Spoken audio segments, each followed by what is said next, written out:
word. Okay. Kind of implies something. Okay.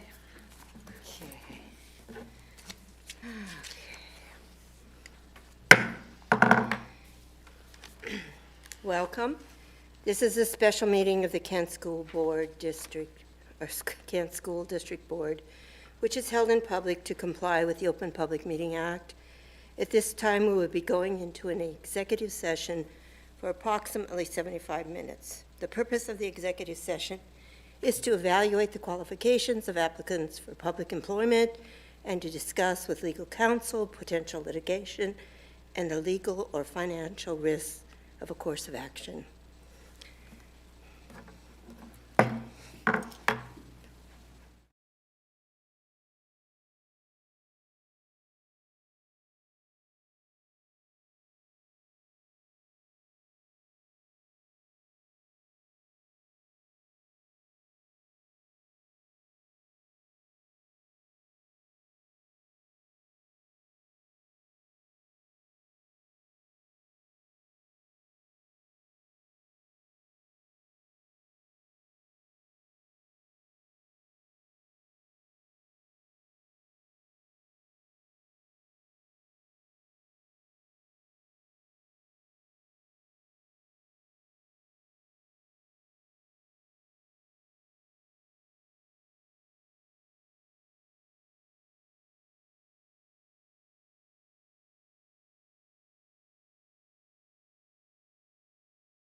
Oh, that's way at the end, okay.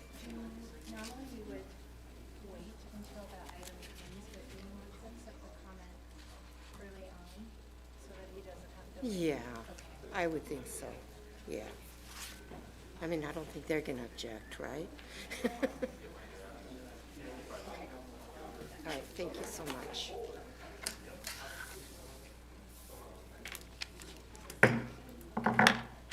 Good evening. I'd like to call the regular meeting to order. And just a little housekeeping, Dr. Jewel Harmon, Chief Accountability Officer, and Mrs. Joyce Wilson, Executive Director of Human Resources, will be joining the meeting via Zoom. So those are some housekeeping, and now we'll go to, I would like to ask Director Bettinger to say the Pledge of Allegiance. I pledge allegiance to the flag of the United States of America and to the republic for which it stands, one nation, under God, indivisible, with liberty and justice for all.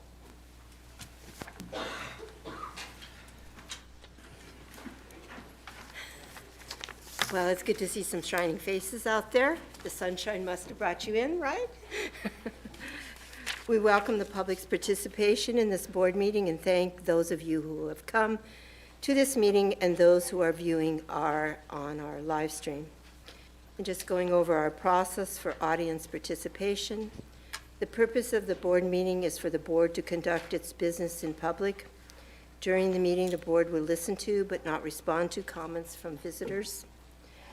Those wishing to comment must complete a comment card and turn it into Naomi Zentella either before the meeting begins or no later than the beginning of the legislative update.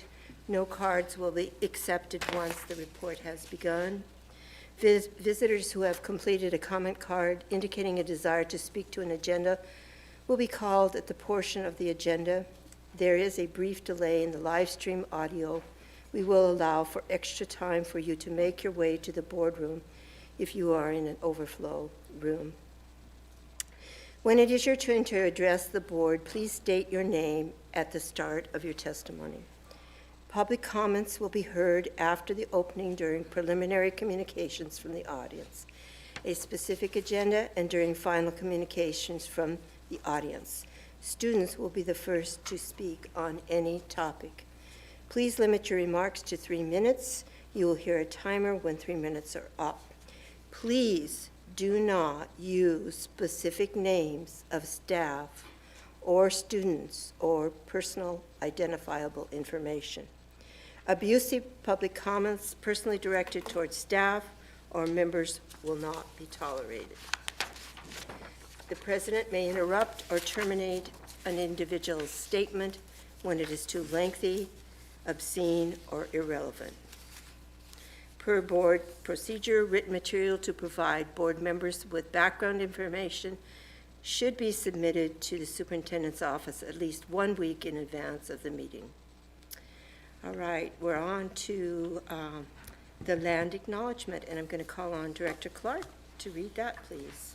We acknowledge we are gathered upon the ancestral lands of the Muckleshoot Indian tribe who historically lived throughout the area between the Cascade Mountains and the Puget Sound. Thank you, Director Clark. I'd like to ask Interim Superintendent Vela if there are any changes to the agenda. Yes, President Ahmad, a supplemental personnel report has been added to the consent agenda as item 9.06.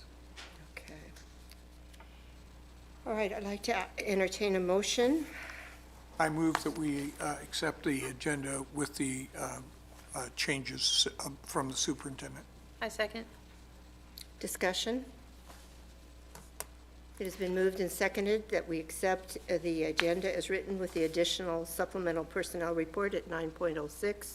All those in favor signify by raising your right hand and saying aye. Aye. Those opposed signify by raising your right hand and saying nay. Abstentions, the motion carries. All right, we're on to 2.0, recognition. And first up on 2.01 is our proclamation on National School Nurse Day. And I'm going to call on Director Farah Thank to you. read that Thank thank you. proclamation. Yeah, thank you, President Hamada. I don't think nurses get enough love, so it is my honor to read this.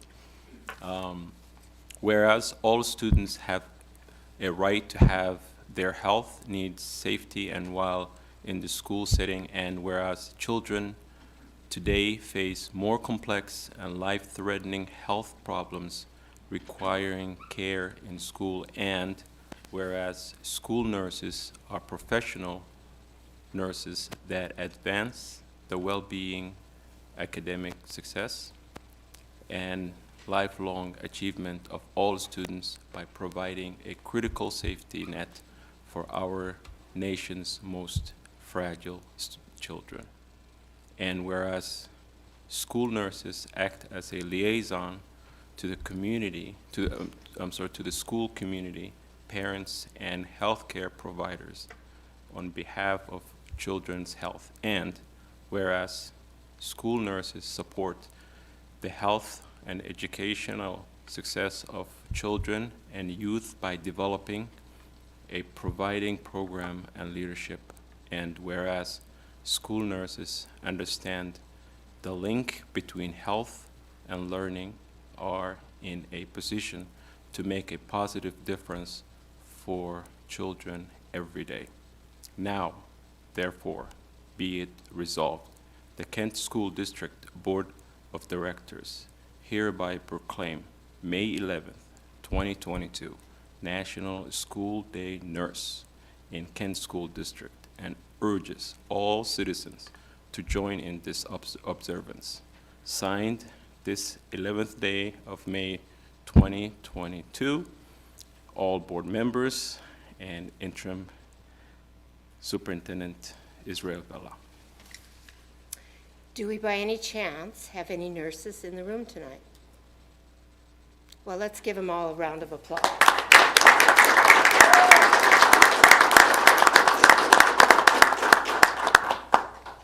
And it is my pleasure on 2.02 to read the proclamation, Asian Pacific American Heritage Month. It is no secret my husband is Japanese American. He was born in an internment camp. He served in the United States Marine Corps and has had a very successful business career. So here we go. Whereas Congress passed a law in May 1990 to designate the month of May as Asian Pacific American Heritage Month, calling on the people of the United States, especially the educational community, to observe the month with appropriate ceremonies, programs, and activities. And whereas Asian and Pacific Islander Americans have distinguished themselves in the arts, literature, and sports, and have made contributions in science, medicine, and technology that enrich our nation. And whereas Asian and Pacific Islander Americans have lived and worked in Washington State for over 150 years and have contributed to the rich cultural heritage of this state. Whereas the diverse Asian Pacific Islander American population in Washington State numbers more than 674,000 and represents more than 11 Asian and 7 Pacific Island nations. And whereas Asian Pacific American Heritage Month provides an opportunity to educate the public on the role Asian and Pacific Islanders have played in American history. Now, therefore, be it resolved that the Board of Directors of the Kent School District proclaims the month of May as Asian Pacific American Heritage Month. This is signed the 11th day of May, 2022, by our Board of Directors and our interim superintendent, Mr. Vella. All right, and thank you to all Asian, obviously Pacific American Heritage Month recipients. That falls under that category. We did at one time have a governor that was definitely of that class too. So we're on to 2.03, a very important proclamation which keeps the fuel and the engines of the school going, a proclamation for Teacher Appreciation Week, and I'm going to call on Director Bettinger to read that proclamation. I am very glad to read this proclamation. I have 2 children that have gone through this Kent School District, and one's a senior, and I'm just so grateful every day for all our teachers, and I know it's been a hard few years. Whereas the role of the classroom teacher cannot be overemphasized, for they are the single most influential factor in a child's educational experience. And whereas our teachers are at their best when they hold students to high expectations, challenge them to think critically, push them to excel in the face of any obstacle, and guide their development toward becoming contributing citizens.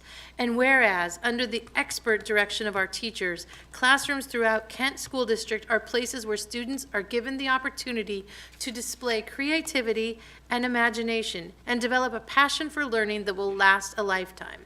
And whereas excellent teaching is a labor of love and our dedicated professionals often use their own resources and work long hours to enhance and enrich the daily learning experiences of their students with innovative and individualized lessons.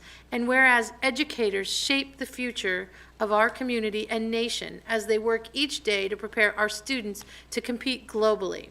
And whereas the value of our talented, committed, tireless, and inspirational teachers is without measure. Now, therefore, be it resolved, the Kent School District Board of Directors hereby proclaims May 2 through 6, 2022, Teacher Appreciation Week in Kent School District, and urges all citizens to pay tribute to our public school teachers. Signed this 11th day of May 2020 by the Board of Directors, Kent School District, and Israel Vela, Interim Secretary to the Board. And I would just like to say thank you. Any teachers in this room? Yes. Stand up. Yes. Stand up. Thank you.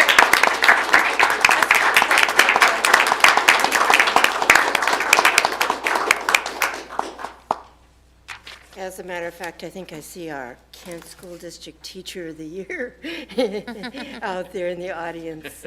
Yes. And it's great to see so many of you in this room, because you are the fuel and the engine and the glue that keeps this district going. And we all up here, we all are very well aware of that. So thank you, thank you, thank you. And it's been a tough couple years. Being the mother of a teacher of 27 years, of an energy bunny young lady who is completely drained and ready for a vacation, and she's not even near that, she says. So I hear about that every day on the phone when I talk to her from afar. So thank you. All right, we're on to 3.0, preliminary communication from the audience. I have one card up here, and I don't know if there's others, but, and honestly, this is kind of goes under the category of gift acceptance, but we're not going to make you sit here through all the whole agenda. We're going to call you up and you can talk. And that's Jason Russell, excuse me. Mr. Russell.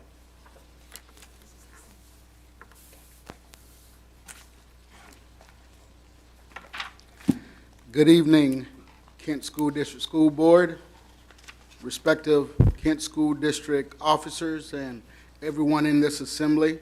My name is Jason Russell. I'm the behavioral interventionist at Scenic Hill Elementary, and I'm before you tonight to ask you to vote yes regarding the Scenic Hill Elementary Scholarship Fund.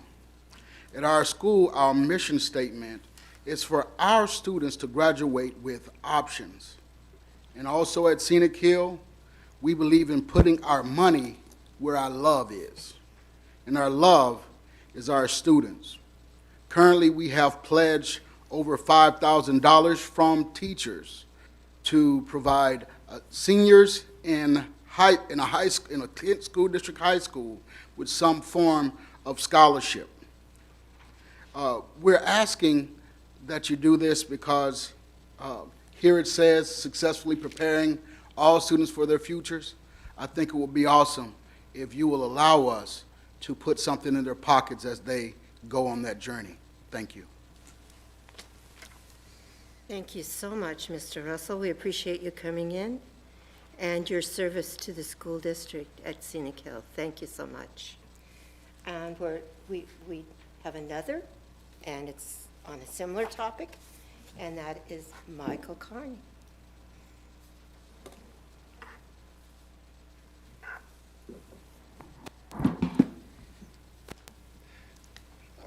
can't do this without glasses. All right. Good evening, board members and Superintendent Vella. My name is Michael Carney. I am sixth grade teacher of math and science at Scenic Hill Elementary. I've taught in the Kent School District for over 20 years, and I am the Kent School District 2021-22 current Teacher of the Year. I am here today to ask for your support, just like my peer Jason did, in support of action item 9.03, the gift acceptance of the Scenic Hill College Scholarship Fund. I don't want to take up much of your time. Jason spoke very eloquently towards this. As you guys are aware, that when we talk colleges and scholarships, there's a basic inequity in our district and in all districts. Yes, we have the Kent Scholarship Fund that does amazing things. And they have equal opportunities for many different students. But let's be completely honest. There's a difference for those that have graduated from certain high schools, Kentridge, where I did, and I was very fortunate, and I realized the privilege I have. You look at the graduation rates of certain schools, and then you look at Kent Meridian High School. I don't need to tell you anything you guys don't already know. There is a basic inequity of students and their access to college and their access to scholarships. Our scholarship fund is aimed strictly at Scenic Hill students to help bridge that divide. One of our mantras at Scenic Hill is, once you're a student, you're always our student. This is just another example of showing that. And then finally, this is an example to all of our students of one of the basic pillars of the Kent School District, and that's community. This is an example for, a real life example for students of community, what it is, and the option for the ability then for them when they are adults to be able to reflect back and give back to their community. Thank you for your time. All right, we're on to, I think that's all our comments. And I think I forgot to note, but we didn't have any online comments, just for anybody that's questioning why we didn't have those. There are none. So we're on to 4.0, and that's our interim superintendent report. Mr. Vella, please. Thank you, President Hamada, and members of the board. Tonight, I'll begin my report with updates on our continued response to the ongoing COVID-19 pandemic. As communicated in March, COVID-19 strategies would be reassessed after spring break. With a rise in COVID-19 cases in our district and in King County, it was determined that at this time, all COVID-19 mitigation strategies will remain in place. We will reevaluate at the end of May and communicate again at the beginning of June as we finish the school year strong together. On that note, over the last 2 weeks, I've been privileged to attend student, staff, school, and community events, including Bus Driver Safety Awards, a meeting with the Green River College President Johnson, the Muckleshoot Tribal Consultation, and La Chispa at Kent Meridian High School. La Chispa is an engaging bilingual program for Latinx students. The Spark, or La Chispa in Spanish, is the spark to keep dreaming, learning, and serving in positive ways. It is a day-long workshop presented in both Spanish and English that focuses on academic and self-identity, along with culturally responsive lessons and activities for leadership building. President Hamada was able to join me in observing the opening celebration, which included a mariachi band. Students from Kent Meridian High School led small group sessions with students from local middle and elementary schools. The small groups engaged in activities throughout the day, led by their high school mentors.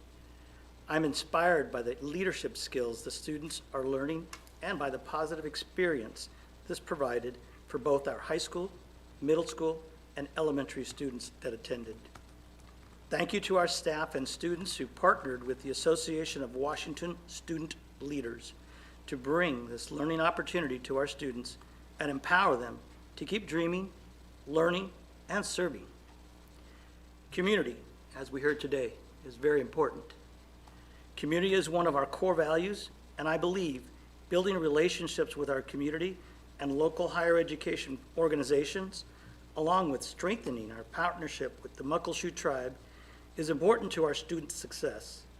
We are finishing the school year strong by continuing to build these relationships to see how we can, together, support our students in their educational journey and support our staff as they teach and assist students in the pursuit of their educational dreams.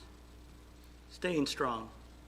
Today is National School Nurse Day, and I want to take a moment to heartily thank our health services team, including Assistant Director Lindy Barron, our amazing nursing staff who help keep our staff and students healthy and safe every day.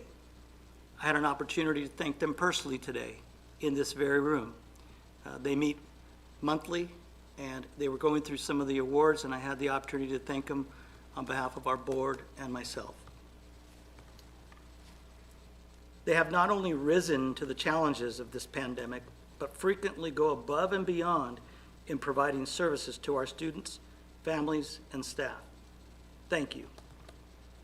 Communication is key to the success of any organization, and it is one of my responsibilities to provide supports to our staff so they can effectively communicate with all families.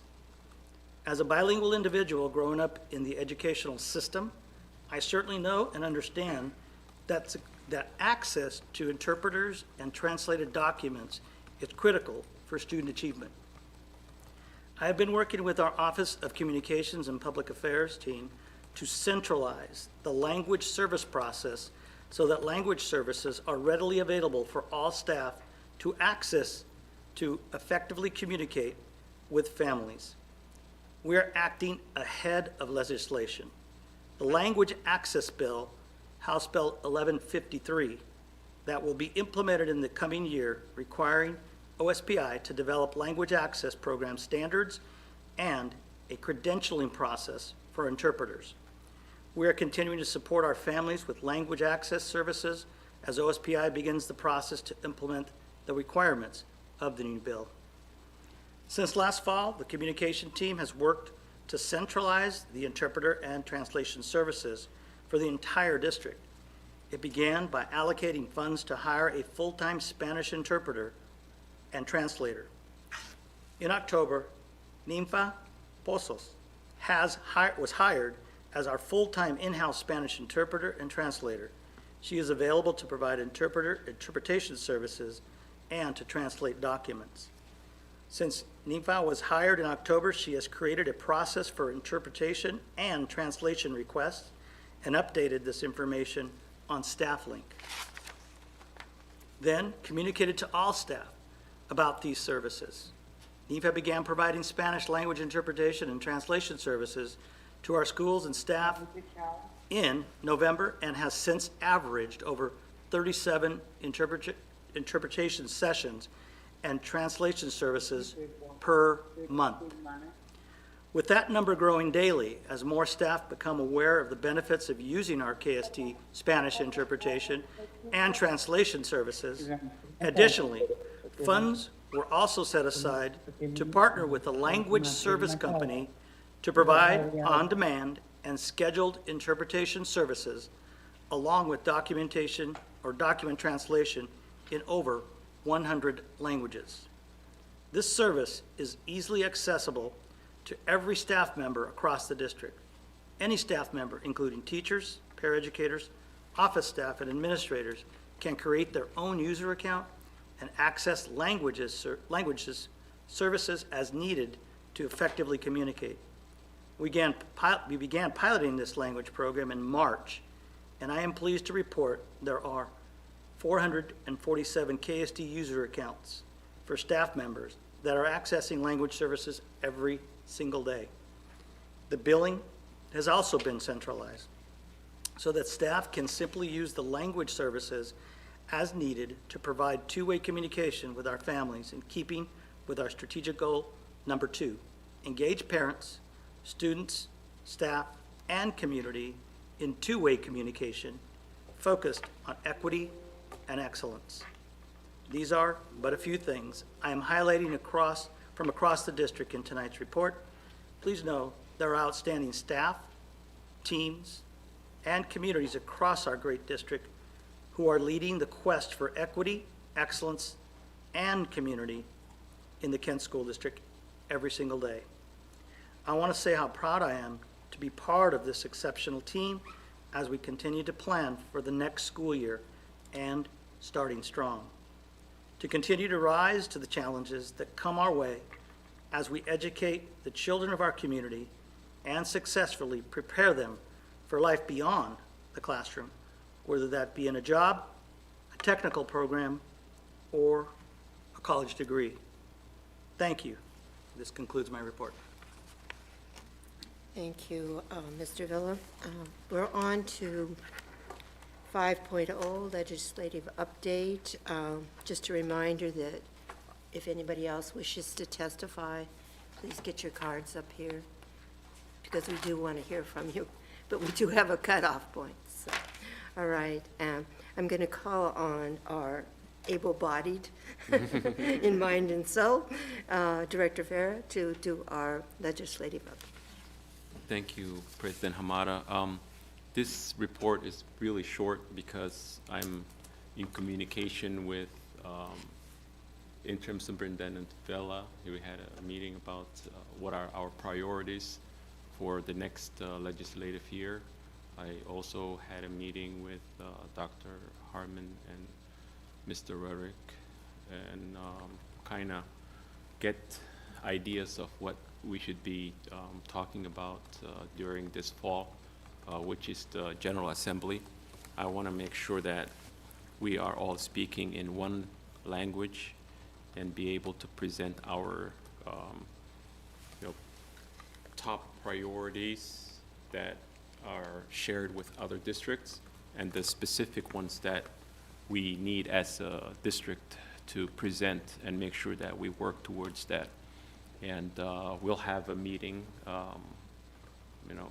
June 1st to kind of talk about, the things that we want to emphasize for the next legislative year, which is coming up. I want to be able to have a meeting with the legislators that are not on campaigning mode, and those candidates that are on campaigning mode, so that I can get them locked in for the next legislative. So, I mean, it is one of the things I want to make sure that we are emphasizing and be ready for next year, so that we can keep moving forward this amazing district that we have. Thank you. All right, thank you, Director Farah. We're on to 6.0, Board of Directors discussion. And 6.01 is our March 2022 financial statement, and I'd like to call on Interim Superintendent to introduce. Yes, thank you, President Hamada. Mr. Van Rek, Executive Director of Budget Finance, is available if you have any questions. Again, this item was moved to informational in the event you had questions. Past financial statement for March, so he stands ready to answer any questions you might have. Directors, questions, thoughts? Well, I think I'll have more questions when we talk about the resolution. But I'm just concerned. The chart, I'm trying to find the page. 23.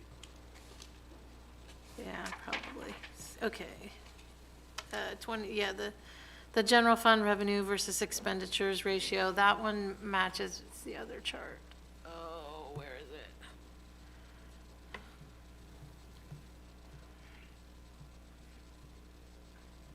Yes, 23.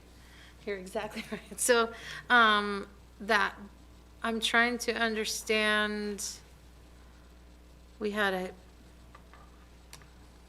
none of these lines are consistent, and we had a huge dip in January, and then we had a big uptick.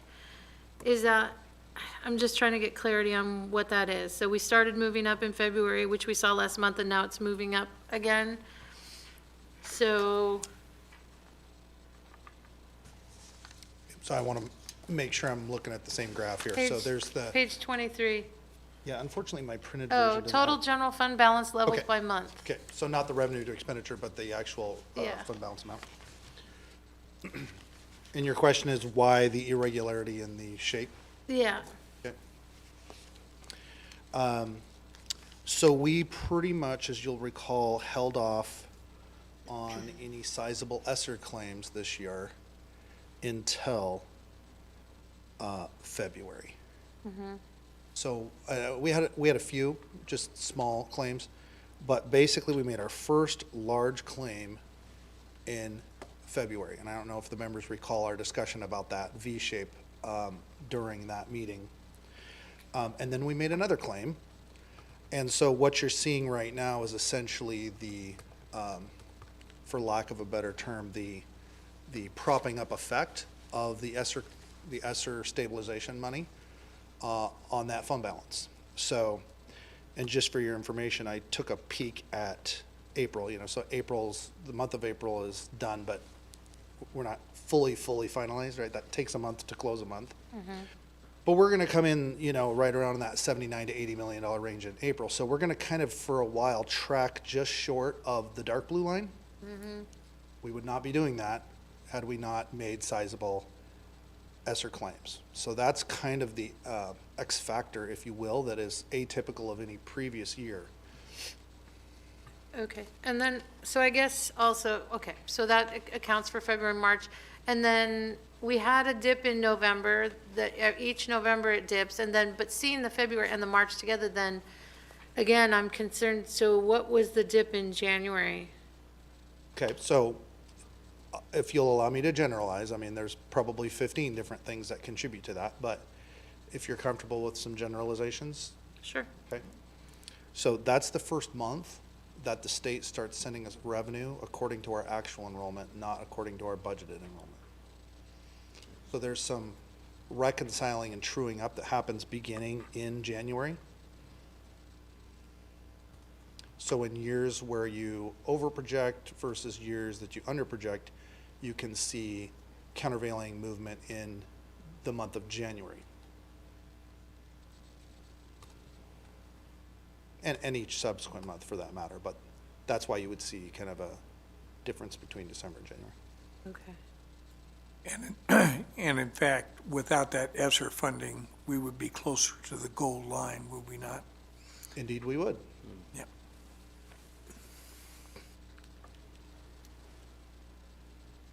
Okay, those are my questions. Yep.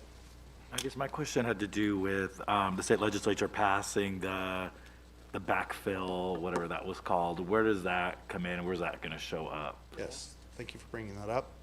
I was going to mention that later, but we can do it now if you'd Cool. like. Honestly, second, or read the agenda. So legislature did a number of different things, some of which impact the budget this year, some of which impact the budget next year. One of the things that they did was they enacted, I think what they're calling enrollment stabilization dollars, right? I just shared with the superintendent a couple days ago the final results of the OSPI's run of that data. I think we are ranked from highest to lowest, somewhere like the 5th or 6th district in the state in terms of the amount of stabilization money that we will receive, which is a reflection of how much enrollment we have lost, right? According to what we heard at the retreat, kind of might have to phone a friend here, but I think we're getting it all on the May apportionment statement.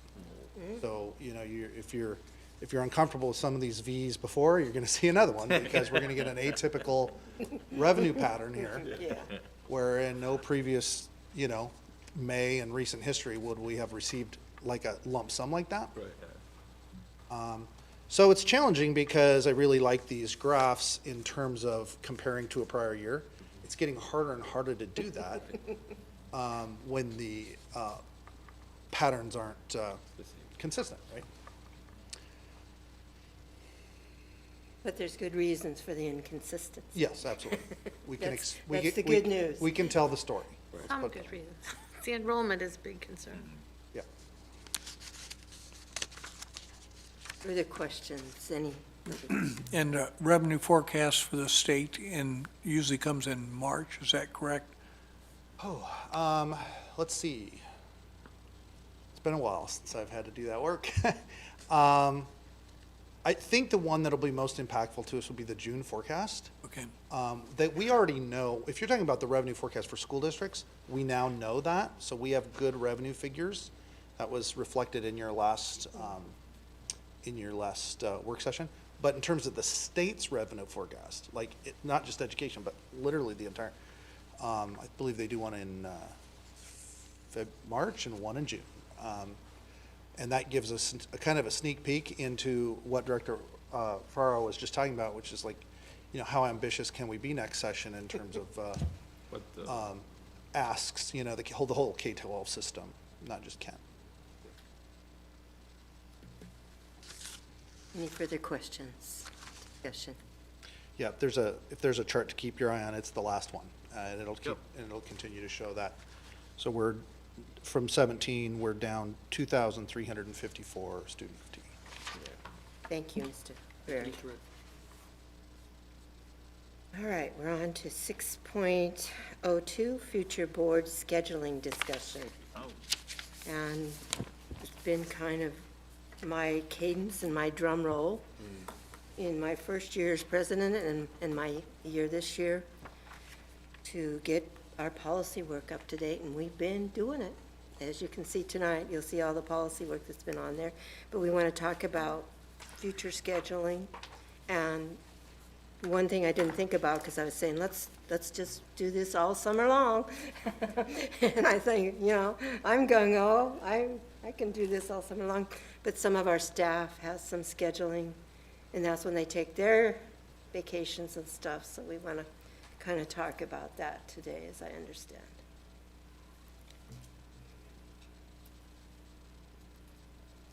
So if I may, just picking up from our policy work session last week, I had shared with the board that that's to take into consideration that is always true in July. We do have, I mentioned, summer programming that's taking place. That usually begins after the 4th. And so vacations are taken around that time often. But yes, and yes, so I'll leave it at that. Well, Superintendent Bell, is it safe to say we will have adopted the budget in June? That basically sets the staffing levels, and we're off and running in terms of what occurs. But the type of business that the board would review should be fairly minimal. Is that correct? Yeah, typically we don't have meetings around a business, but we have had in the past, in July, we've had meetings for other types of business. So the typical has not been that. Well, I mean, it definitely sounds like July. I need to back off of for policy work. So, we probably need to take that under consideration, to be considerate of our staff, which is very important too. Any other board directors' thoughts on this? Well, I'm just saying, the hang-up on policy obviously is the impacts that it has. And without staff present to actually react to that, that's kind of a blind field. So I would question whether we need meetings. So we're talking all summer, or? No, July. Okay. It's the only one you can escape. Okay. If I may? Yes, of course. What we typically do in the summer is, as the teams begin to schedule those out, that we take, I take kind of a poll of who is here, right? Because like I said, we do have summer program, and we keep the ball rolling for a number of things. An example would be in HR. So I am doing that again. I just don't have that today. Would be happy to do that, and continue to work with Board President Hamada to share that, because as I mentioned before last week, I don't want to dissuade July, but I just don't have that information. There could be a date that may work, I just don't know that at this point. And did Dr. Harmon have anything that you wanted to weigh in? Dr. Harmon, if you'd like to share anything more than I have shared in terms of some of the things we've done in July, but as it pertains particularly around policy work? I just thank you, Board, for having the discussion in the meeting. I know that you all have committed to this work, and it's ongoing work. And I knew that our meetings were coming to an end. I think the ones that we'd agreed to for the school year come to an end on the 1st of June, I believe. And so I wanted to think about the possibility of that. And so typically you're right, there's not a lot of, we try to finish our operational business of the district as far as the board goes in June. But there are occasional meetings that Superintendent Vela alluded to that happen during the summer, especially when it comes to leadership appointments and those staffing things, so that we're ready to open come August. And so a possibility, if the board is considering, if we have to have a special meeting or a called meeting to handle some district business, harnessing maybe the hour before, the 90 minutes before, to do a special meeting work session around policy may be an option if the board is already convening. And so that was just something to consider, is how you might use that time, knowing that, I suppose based on this discussion, it's just July that is the consideration, because the board is back meeting in August and we do have a full slate for June, so. So, because as I recall, often in June, we have 1 or 2 meetings just where we approve a consent agenda. So that's what you're suggesting, is that we maybe add an hour to that meeting, because it's usually a pretty quick meeting. Right, but typically the board comes in and they're convened. And so since Right, you are right. convened and you've taken that time, then, and you have a quorum, it's a good opportunity to harness some of that time. So that was a consideration of an option that might be a Any other discussion? I mean, I just wanted to understand that the suggestion is not to have board meetings on July? I'm just asking. Well, as I understand, we don't want to have work sessions on policy when we don't have the staff here that needs to be involved, or we should take that into consideration, because they have an integral part of. To be clear, it is that we have had July non-operational type meetings, so they would be, we just have to make sure we have a quorum. Right. That on one of those days that is identified, we could, tag an hour work policy session to, that's what Dr. Harmon is sharing for the board to consider. I'm amenable to that. Yeah. If I'm already here. Yeah. And of course, we would tailor that, the policies that the board would receive in advance Right. would be tailored to the staff that were available if needed to discuss those things. So we wouldn't put policies to the board to be discussed if we knew the staff would not be available to discuss them. I think that makes This sense. sounds like we come to a consensus. Yeah. All right, we're moving on. Thank you, Dr. Harmon, very much for your input. All right, we're on to 7.0, Board and Directors Discussion and Approval. All right, we're on to 7.01, the third reading and approval of Policy 1240, committees. I'll entertain a motion. I move that we approve third reading and approval of policy 1240 committees. I second. Discussion. Seeing none? All those in favor of, it has been moved and seconded. All those in favor of 7.01, reading and approval of policy 1240 committee, signify by raising your right hand and saying aye. Aye.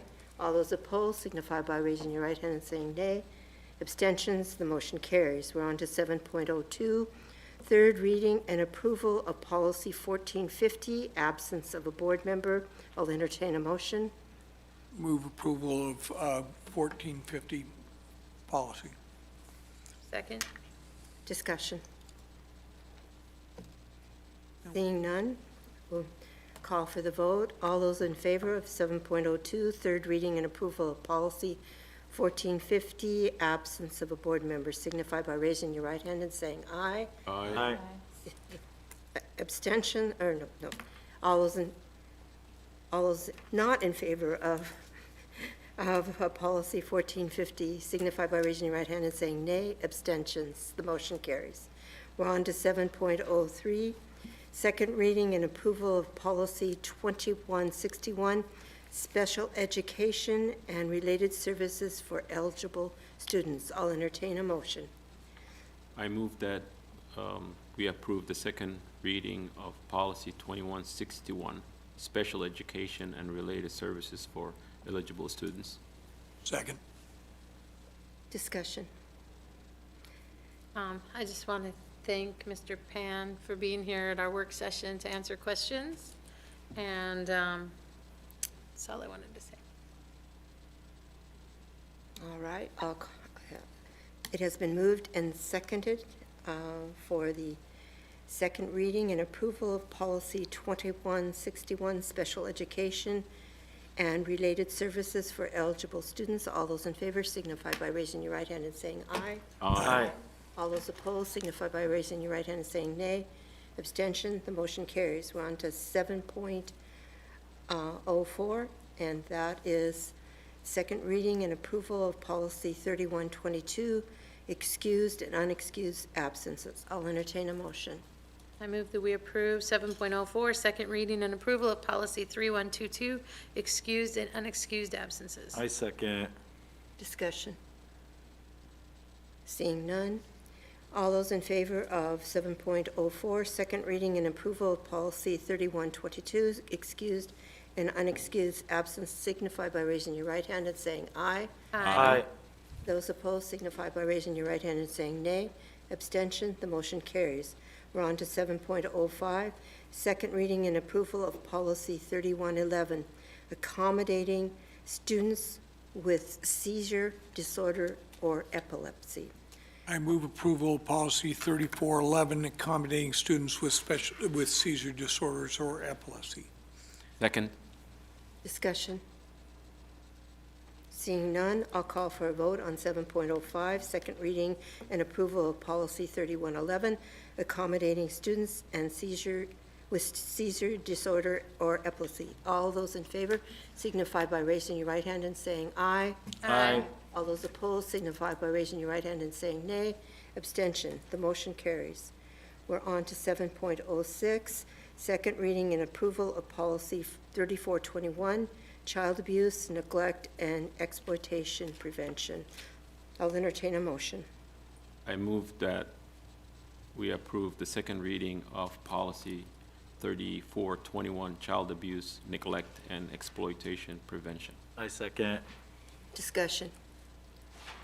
Seeing none, I'll call for a motion on 7.06, second reading and approval of policy 3121, child abuse, neglect, and exploitation prevention. All those in favor signify by raising your right hand and saying aye. Aye. All those opposed signify by raising your right hand and saying nay. Abstention, the motion carries. We're on to 7.07, screening brief intervention referral to services, SBIRT, grant award to Kent School District. I'll entertain a motion. I move we approve 7.07, screening brief intervention referral to services, SBIRT, grant award to Kent School District. I second. Discussion. I just wanted to say thank you to Sherry Simpson for providing this detailed report. I had asked this in the agenda meeting, just wanting to know where the distributions were, and so that was provided to the board. So communities and schools, Kent Youth and Family Services, Valley Cities Counseling, and then administrative costs. So that looks like where we distribute those funds. So I thank you for, if Sherry's here, I thank you for providing that information, very helpful. Right, and I mean, when you see those numbers, it's pretty impressive of what we're going out and helping our community and bringing them in. So that's part of our goal, community, right? Standing behind us. All right, any other further discussion? Seeing none, I'll call for a vote on 7.07, 07, screening brief intervention referral to services, grant award to Kent School District. All those in favor signify by raising your right hand and saying aye. Aye. Aye. All those opposed signify by raising your right hand and saying nay. Abstention, the motion carries. We're on to 7.08, resolution number 1624, budget extension for fiscal year 21-22. I'll entertain a motion. I move that we adopt Resolution 1624, budget extension for fiscal year 21-22. I second. Discussion. Seeing, I have lots of questions, Okay. actually. And that's what I thought I would have after the agenda meeting, and it took me some time, so I apologize that I took a while to look at this, because I looked at every document very carefully and closely, and so I have some questions, because there's items on the, I'm not a financial expert, and so, again, this reminds where we were supposed to have an internal auditor, and we don't. And so that was, so we have a Citizens Financial Action Committee, so that's, ostensibly helping us with things. Did they look at this? No. Okay.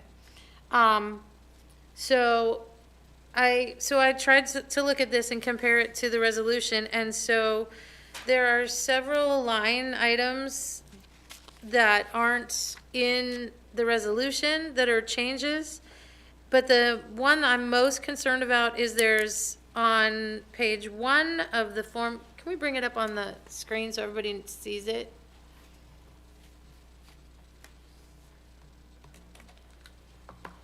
On the general fund, so that's Form F-200. So they're under expenditures.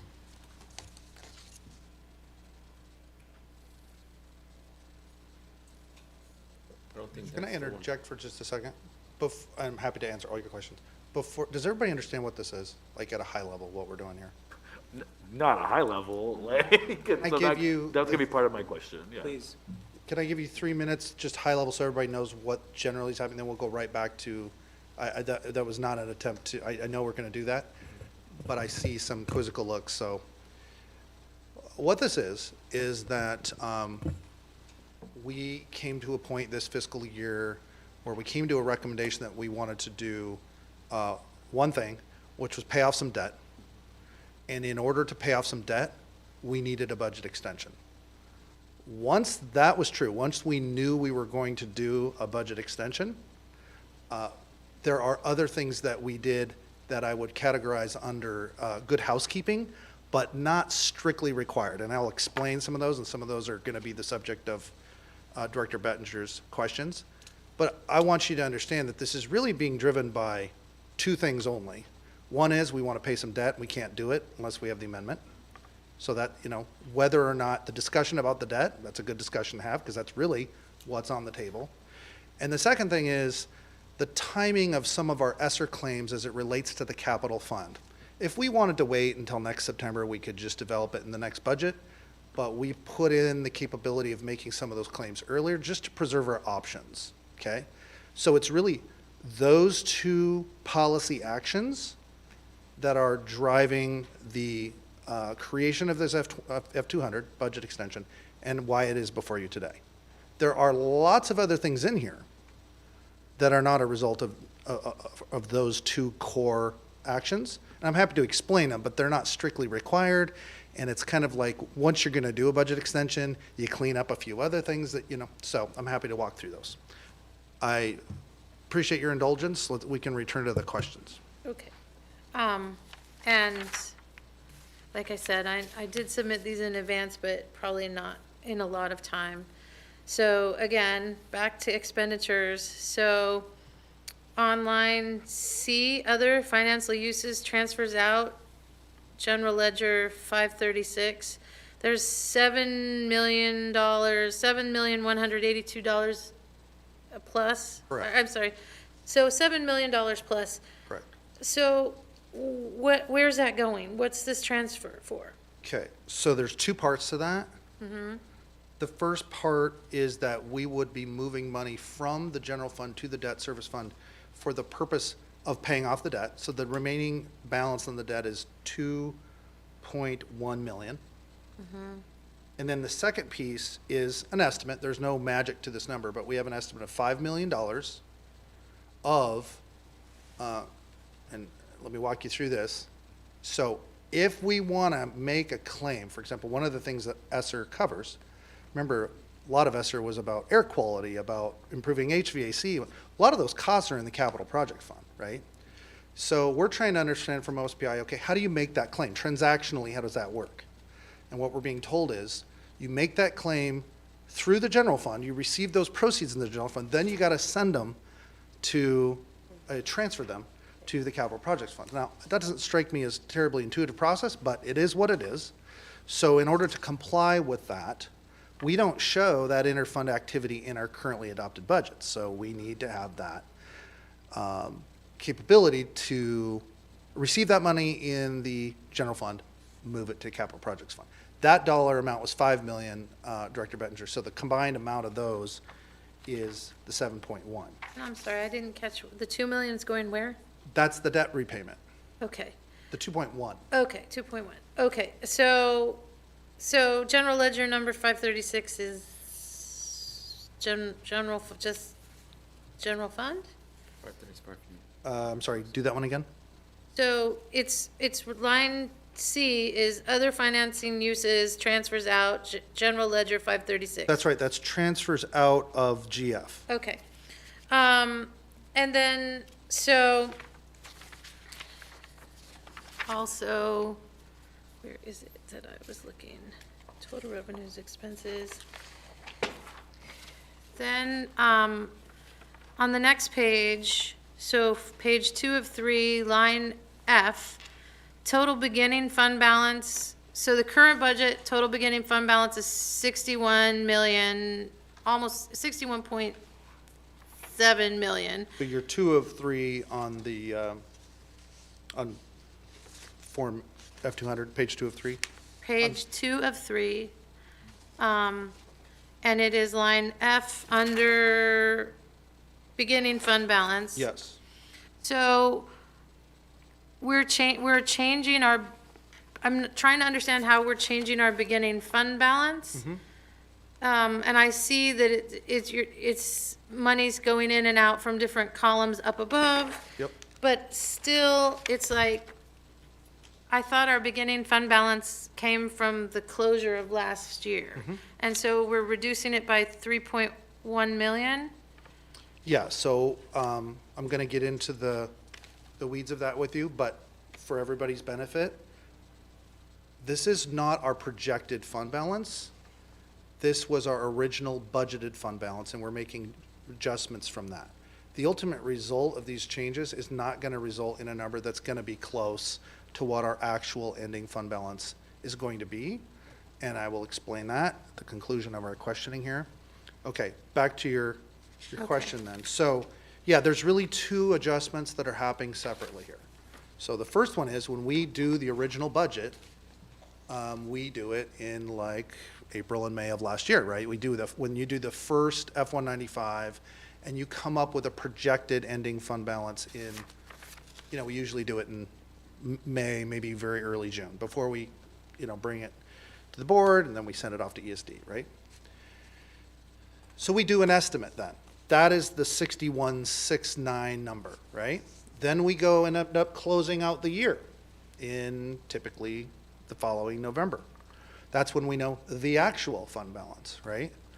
So when we do these budget revisions, the first thing we do is just adjust the original projection to the actual. That was actually, we were pretty close. So that adjustment was like a few $1 million. I think that our ending fund balance after we closed was like 58.5, yeah. So over there in column 3, you see 58.5. Okay. Same page, far right column. And then the second adjustment is as a result of the changes that literally are occurring in here, right? So if we want to pay off the debt, if we want to allow the district to make these claims, if we want that activity to ensue, then we make adjustments to the expenditure side and the resulting budgeted fund balance changes as a result. Okay. Now, it appears like, oh my gosh, $25 million, that seems very, very low. Our ending fund balance is going to be double of that, okay? So I don't want there to be a great deal of anxiety about that, and the reason for why there's such a significant change is because in this district, perhaps as a result of some of our past, we do a full burden cost budget. We budget every single dollar of every single position, every single benefit, every single planned expenditure, when we know full well we're not going to spend anywhere close to that, right? We always have close to 100, 150 vacancies in this district, right? So every month, we have budget capacity for those positions. We budget at every position, but we're not spending for all those vacancies, right? So there's a very meaningful and significant difference between what we budget for and what actually materializes, which is why we keep such close tabs on that each month, right? When you follow that dotted line, you can see just from the dotted line that you're not going to end up anywhere close to $25 million. But nevertheless, when you do this F200, you're dealing with the original budget that you did, back in May of the previous year. Okay. All my questions right now. The other question you asked was whether an expert had looked at it. Yeah. Answer is yes. So when we do an F200, one of the things we do is we'll send the resolution and the associated materials to the ESD. Okay. And it's kind of their job to look at it and go, well, I think you Okay. might want to think about this, that, or the other. The other question you asked is why you don't see the revenue changes in the resolution. Mm-hmm. The reason for that is the revenue changes really are not a required component, not a, not a legal effect of the budget resolution. The budget resolution deals with expenditure authority. All that the staff did on the revenue side was make some house cleaning changes to try to make that revenue number as clean as it could be, kind of given what we know. But we could have just as easily not done that, and it would have the same force and effect. Right. You asked about the CFAC. It never, not only did they not look at it, it didn't even occur to me to take it to them. It's a very extremely technical document. We take it to the PSESD, which is a kind of a standard procedure in that regard. Right. Really, the policy, if I were to distill this down for the 5 board members, I am making a recommendation that we pay off some debt. I am also making a recommendation that we accelerate our ESSER claims process on some of the capital expenditures. That is in effect what is reflected in these documents. You may feel one way or another about those 2 proposals, but that's in essence what this is proposing. The reason for paying off the debt, which I think the memo goes into some depth about if you've had an opportunity to read is that I'm just not a fan of non-voted debt. Most raters are not fans of non-voted debt. I've tried to unpack the original kind of rationale for that. I'd be more comfortable having it off of our books. If this was 2017 and we didn't have the cash, I probably wouldn't be here asking about this, but it's not such an enormous sum of money that we can't comfortably retire that non-voted debt and kind of have it off our books. So Okay. that's the part with regards to the debt. And then with regards to the ESSER claims, we're going to have to do this either now or in the adopted budget, but in order to be able to claim anything on the capital side. It's kind of, we made the decision to go ahead and do it now because, again, if we're asking to pay off the debt, we're going to do one. Might as well go ahead and take care of it so that I can make these claims in maybe July and August instead of waiting till September and October.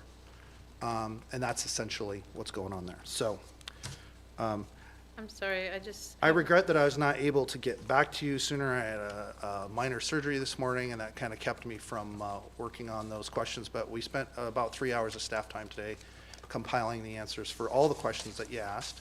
And I'd be happy to go over every one of them, or we could do that separately. So again, when I'm looking in the resolution, so the only place I see 3.1 million for those necessary roof repairs is back on that line F on page 2 of 3. that, the change from the current budget, The three, the total beginning fund balance and the revised budget. So is that where that's coming from for the resolution? the 3.1 million is separately called out in the resolution because it's different than the conceptual purpose of the 7.1 million, which is just the ESSER adjustment. Those two numbers, the 7.1 and I think it's 7.05, and the 3.1, tie into this number that you see on line B of schedule, so it's the general fund one, the F200 technical. Okay, so line B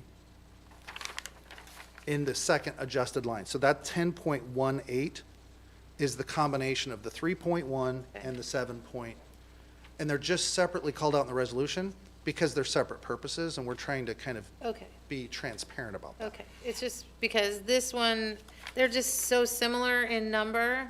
The 3.1 on that line F on the Yep. other page and the Yep. 3.1. So, But that is in effect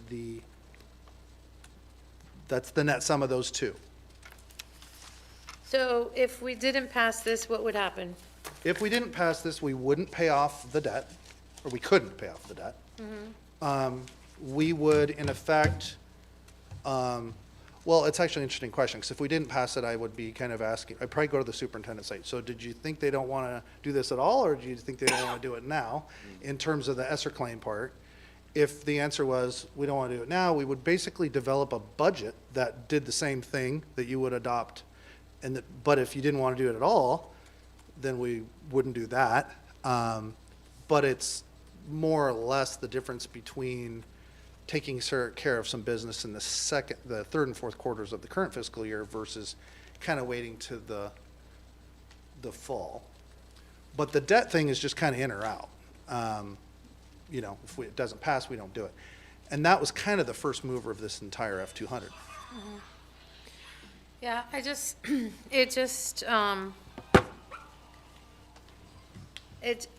am incredibly uncomfortable because, there is a potential, because we've budgeted it, there is a potential that our ending fund balance could go from 58 to 25, and 25 is the barest minimum we are required by policy to have. And based on what's happened in the past, then we would be it feels like we'd be in a position with no money going forward for the next school year. So it just, again, I've been saying this all year, when do I worry? So I see that and I'm worried. So I'm going to try to be a pro here. I don't want to argue with any board members. I just want you to understand my perspective, okay? I don't think there's any reasonable possibility that we end the school year with $25 million. I don't think there's any reasonable, we'll be just short of 80 in, what did I say? The end of April. I track this stuff pretty closely. So I just want the board members to understand my perspective on that. I don't want to be argumentative. It's important. You hire me as a professional to have these opinions, right? So that's kind of where I sit with the issue.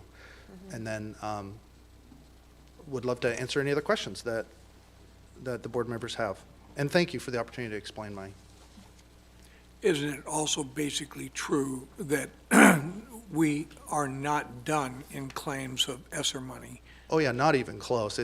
This is really about the nuance of these capital claims. It's a very different sort of structure they have set up for us. Right. Any further discussion? No, just thank you for explaining that in detail. Thank you. Thank you, Mr. Rick, and thank you to your team. We appreciate it. Right, and 3 hours of work on a short turnaround. I just want to thank our staff for trying to make that happen. And I'm just going to publicly say that I think that paying off debt when we have the capability and trying to do that sooner rather than later makes sense to me. And again, I've been watching this budget extremely closely, because I said that when I ran for this election, and I haven't deviated from that. And honestly, I can't see how somebody who's been doing this as basically a CFO, that we should not trust and adhere to what he's saying. So with that, if there's no further discussion, I'm going to call for the vote on 7.08, resolution number 1624, budget extension for fiscal year 21-22. All those in favor signify by raising their right hand and saying aye. Aye. All those opposed signify by raising your right hand and saying nay. Nay. Abstention, the motion carries. We're on to 7.09, iGrad partition wall purchase and installation, contract to Phoenix Rising 2 LLC. I'll entertain a motion. I move we approve iGrad partition wall purchase and installation contract to Phoenix Rising 2 LLC. I'm a second. Discussion. I was surprised at a cost of a wall. Yeah, Yes. that's true. But we get to take it with us if we need. I saw that, yes. It's good we're taking it with us. They're partitions, and can be set up in any building. And partitions of that quality are very well built. They're not just like something that you throw up there. So we appreciate that. Is there any further discussion? All right, I'm going to call for the vote on the iGrad partition wall purchase and installation contract to Phoenix Rising LLC. All those in favor signify by raising their right hand and saying aye. Aye. All those opposed signify by raising their right hand and saying nay. Abstention, the motion carries. We're on to 7.10, Cedar Heights Middle School roof repair, contract to Garland DBS Incorporated. I'll entertain a motion. I move that we adopt the Cedar Heights Middle School roof repair contract at Garland DBS Incorporated. Second. Discussion. We asked a lot of questions on all these roofs beforehand. Still, I guess I get confused. So this is a new question. I get confused that we are doing portions of roofs at a time, because we already did, like, looking at the picture you supplied, Mr. Buzzard, it's like we're doing portions of a roof at a time and not the whole thing. And that's kind of like how I feel about the Kent Ridge one and all these, so I'm just trying to understand that better. Yeah, we had a good conversation under 2x2, but I have Executive Director, Mr. Dave Buzzard, who can come up and give some further explanation. President Amata, members of the board, Superintendent Villa, Ms. Andello. Yes, so specifically with Cedar Heights. So Cedar Heights roof is a Loadmaster roof. We had this roof and Northwood are the same exact roof, and the roof at Northwood was replaced, I can bring Gordon up, but I think it was years ago. And what it is, it's the product that is underneath the roof is dissolving, especially when we have a locker room. So at Cedar Heights, we did this 2.5 years ago, and we replaced just that section, knowing that this roof is on plan to be changed in another 10 years, which is coming up in the next capital measure. So when we had some dollars, and Mr. Rarick said, hey, look, you know, we have some additional, funding, ESSER funding, what can we do for repairs? Mr. Cook said, let's finish up the backside of Cedar Heights, and then again, we will have other items, other areas of the roof that we should be doing. But since we have these residual dollars, we'd really like to take care of the things that are progressing worse at this time, knowing that we are going to replace the roof in the next capital measure, whatever is left of the roof. So instead of, and you're absolutely correct, our goal is to master facility plan that we replace all roofs completely, just like all carpet and other things, and then we put those on a replacement plan going forward for this district.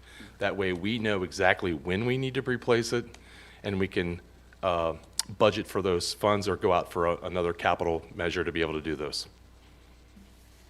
And then you mentioned it's the same as Northwood, and now that I realize they both look the same. So is this price comparable to what the Northwood replacement was?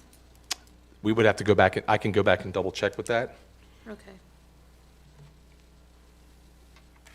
and I can get back to you with that one, Yeah, Director if I Benninger, may, for there are sure. Labor costs that don't stay the same, No, Yeah. but Right. materials costs, Right. including, even material. I will mean- change. And let me go, Mr. Cook, do you remember did we do that back in comp roof, or did we put back in metal? I'm unfamiliar with that roof. I think it's comp. Okay, so it's metal. In the Cedar Heights, the first one we did was a product called Sonofill, and that was a prototype to see, it was one area, it's a prototype to see if we really like that rubberized roofing. Again, we used metal back on this side, and we would continue to do metal going forward. But again, we always look for products that will outlast the product that was on the roof to begin with. Thank you. And Mr. Buzzard, on the 2x2 that Director Bettinger and I were on, you answered all these questions so nicely then. And I just think we all need to go in the roofing business because it's expensive. I was just amazed at the cost, not for a full roof either, you know. For everybody listening, everything in the construction world is expensive right now. Yeah. Right. We are, I'm going to use the word tragic. So, thank you, Mr. Buzzard. Thank you very much. All right. So no further discussion? All right, we're on to a vote on the Cedar Heights Middle School roof repair contract for Garland's DBS. All those in favor signify by raising your right hand and saying aye. Aye. All those opposed signify by raising your right hand and saying nay. Abstention, the motion carries. We're on to 7.11, operations floor equipment purchase. And this was another interesting one. And that was 7.11. Waxy sanitary supply. Forgive me, I forgot my glasses again. I forget about these little print. I'll entertain a motion. I move that we approve operation floor equipment purchase, Waxy sanitary supply. I second. Discussion. I appreciate the questions being answered and the pictures of what these equipment pieces are. Zamboni. Yeah. And we learned what these some of these equipments that I've never even heard of were, so it's very interesting. All right, any further discussion? All right, I'll call for a vote on 7.11, operations floor equipment, Waxy sanitary supply. All those in favor signify by raising your right hand and saying aye. Aye.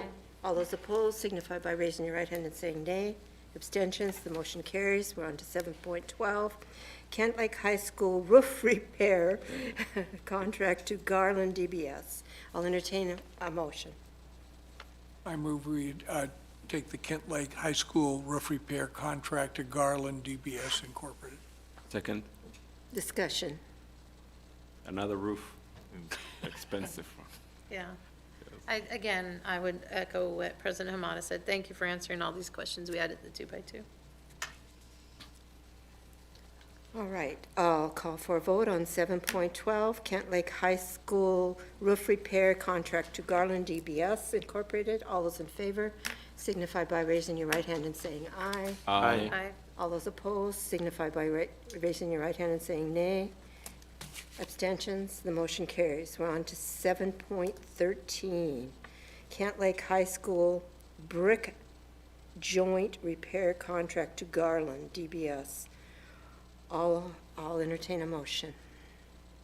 I move that we approve Ken Lake High School brick joint repair contract to Garland DBS Inc. I second. Discussion. I did have a question about the proprietary product that they're using. Did they ever get back to you?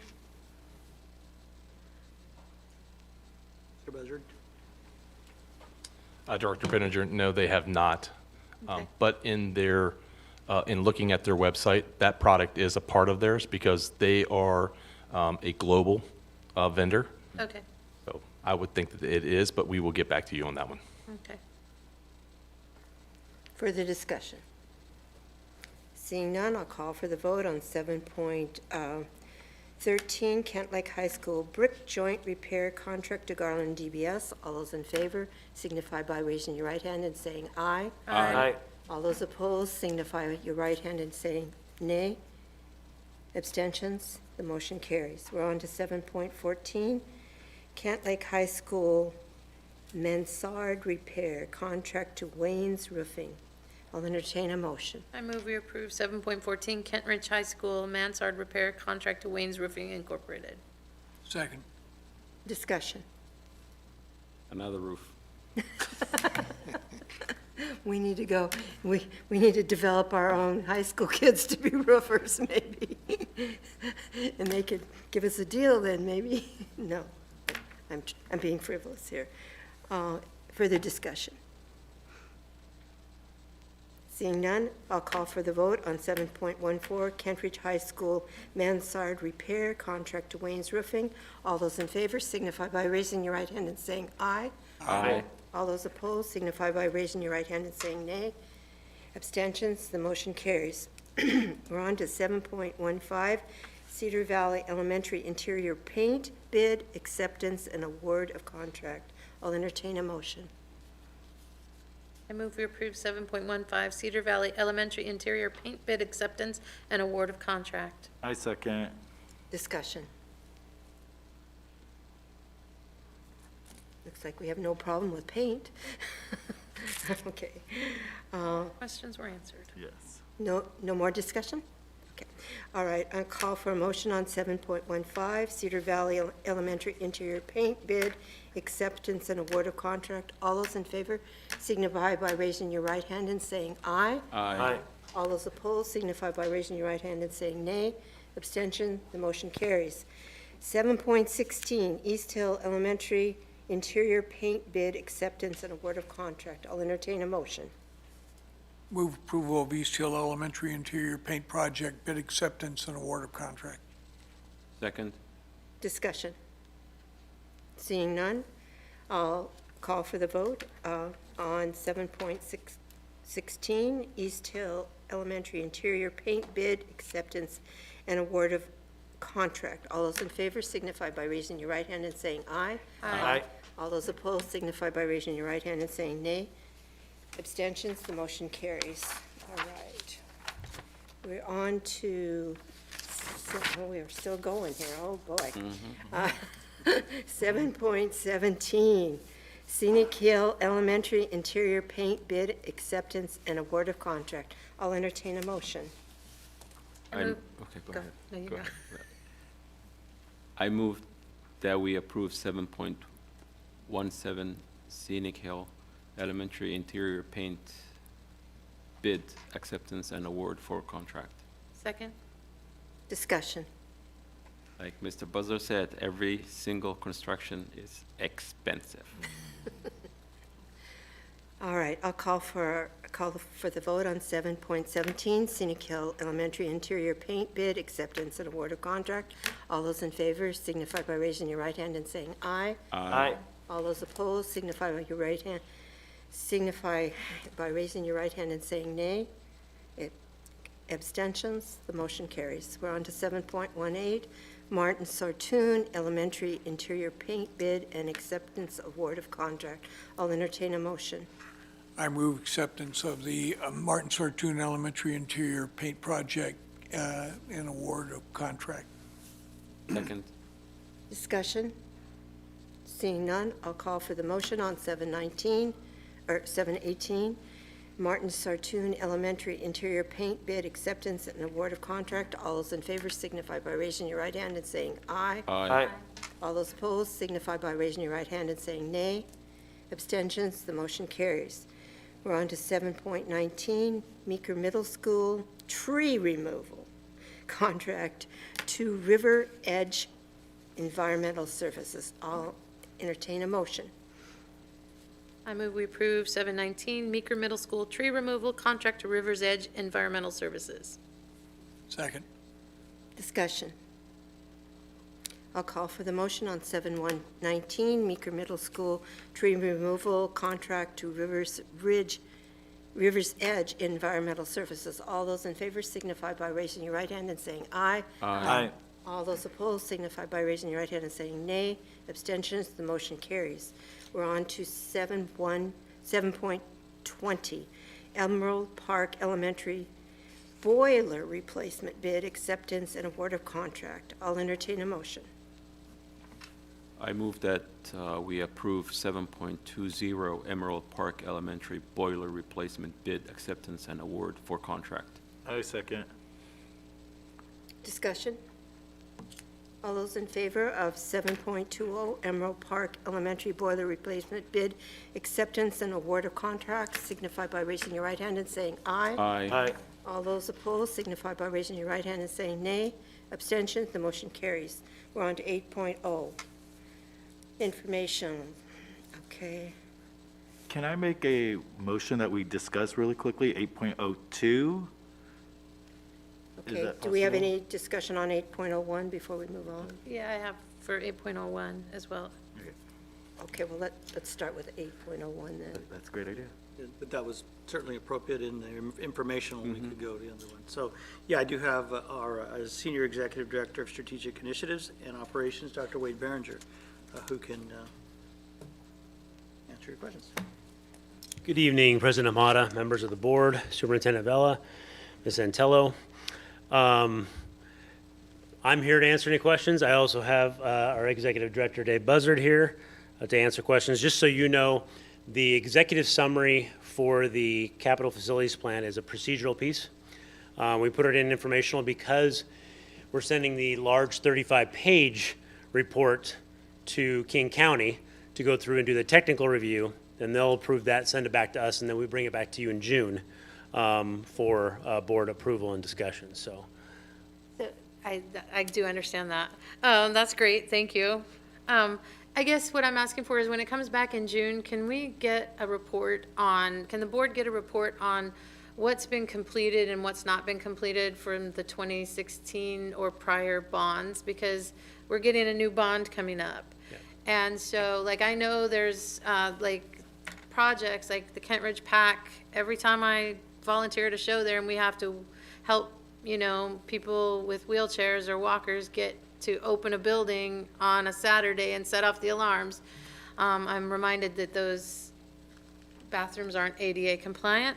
And I know that was on a bond and it was supposed to happen last summer. And so it would just be helpful So- in June to have that. great question. Just so happens that we secured a spot on June 1st for a work session split with your policy work session that we'll be doing a capital facility work session with you, and we'll be going over the 06, 16, and then the future capital measure piece with you during that time. Great. And we'll make sure we address that. Great.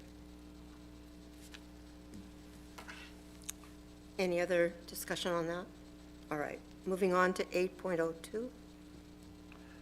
The update to resolution number 1623. I guess my question was, at our last meeting, we spent a significant amount of time talking about this, and now I guess I'm kind of concerned / annoyed that we spent all this time doing that, and it wasn't even necessarily required or done anymore. So I'm kind of curious if we could talk a little bit more about that. So, like, I guess explaining what the agenda item is a little bit. I'm making an assumption about what it is. So if we could explain what this agenda item actually does. Thank you, Vice President Beno. We put it back on informational to come back, and so Dr. Behringer can share that. Sure. Director Beno, great question. As you know, we did spend a good deal of time at the last board meeting discussing this particular resolution. And then immediately thereafter, was contacted by OSPI because I know one of our board directors contacted OSPI and asking some clarifying questions.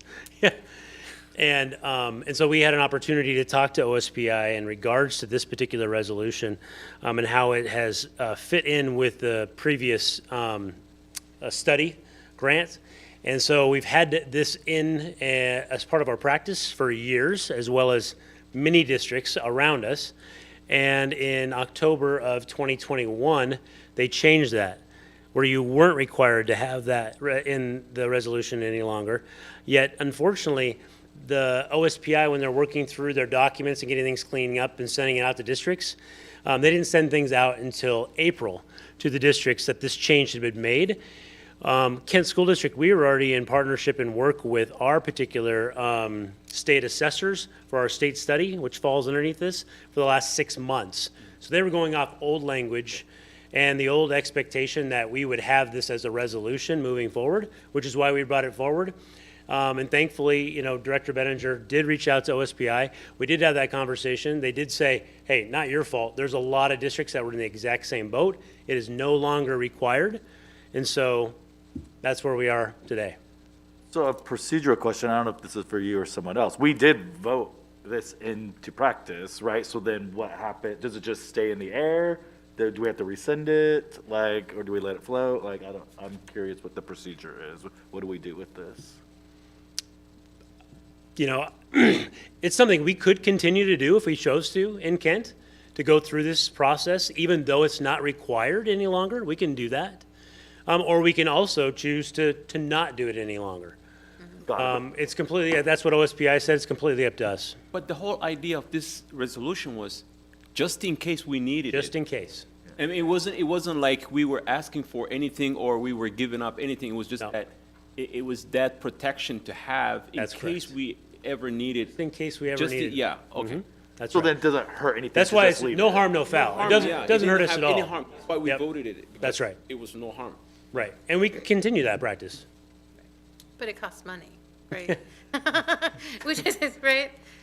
Does it cost money to have because we have a vendor that did it, right? So that costs money, but again, that's what OSPI explained to me, is that they basically, the person I spoke to said, whoops, I don't think we've let districts know that. Yeah, I'll have Executive Director Dave Buzzard speak to the cost of the money piece. Yeah. Thanks, Wade. We paid for the state and study survey. This portion of it was part of it to begin with. So we didn't pay any extra dollars. It was always a part of it. Because I'll call them back and ask for a refund. We understand that, and we appreciate that. Yes. I mean, I So almost just- thought about that when I was talking to them. So the OSPI gentleman, just for some backdrop, his name was John McLaren, and he was with OSPI, I want to say, for a little over almost 4 decades. And John McLaren and Fred Long, who our previous executive director of facilities and construction, had a very good relationship. And John and I had a great relationship as well. He's the one who got a state match for River Ridge. I'm going to applaud him for that one. So John left OSPI. Yeah. So when John left, again, we know what happens when someone who's there for a long time. And OSPI, again, like Dr. Behringer said, they didn't update their procedure manual until April. Yeah. So no harm, no foul. I And that's- just really appreciate this conversation, and I appreciate every aspect of it. And like I said, I'll call OSPI and ask for a refund if we need to. We're always looking to improve, Board, just know that. We're This always looking one, to improve. OSPI said full on that I guess we should tell districts this, the gentleman I talked to, yeah. So, yeah. Thank you. Thank you, Mr. Beather and Dr. Thank you. Behringer. Thank you. All righty, we're on to 9.0, the consent agenda. And we have a consent agenda of 9.01 through 9.06. Does anyone want to pull anything from that?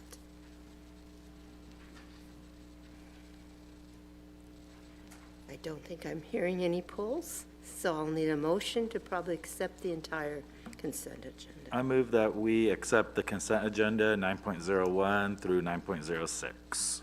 I second. Discussion? Seeing none, all those in favor of The entire consent agenda being approved from 9.01 to 9.06, signify by raising your right hand and saying aye. Aye. All those opposed signify by raising your right hand and saying nay.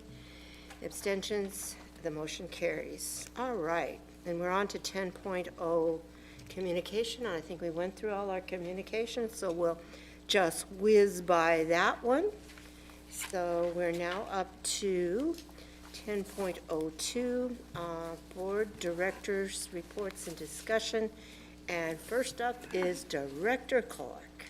I am continuing my attempts to visit the various secondary schools, and this week visited Northwood and Meridian Middle School.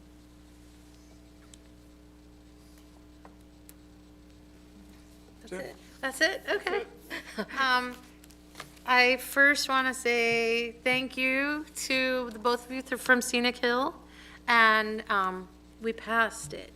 It passed. Yeah. And thank you for coming and speaking, and I just think it's a very thoughtful thing to do for your students, and it's just impressive. So it's, that it warms my heart. So thank you, and thank you for being here and speaking up.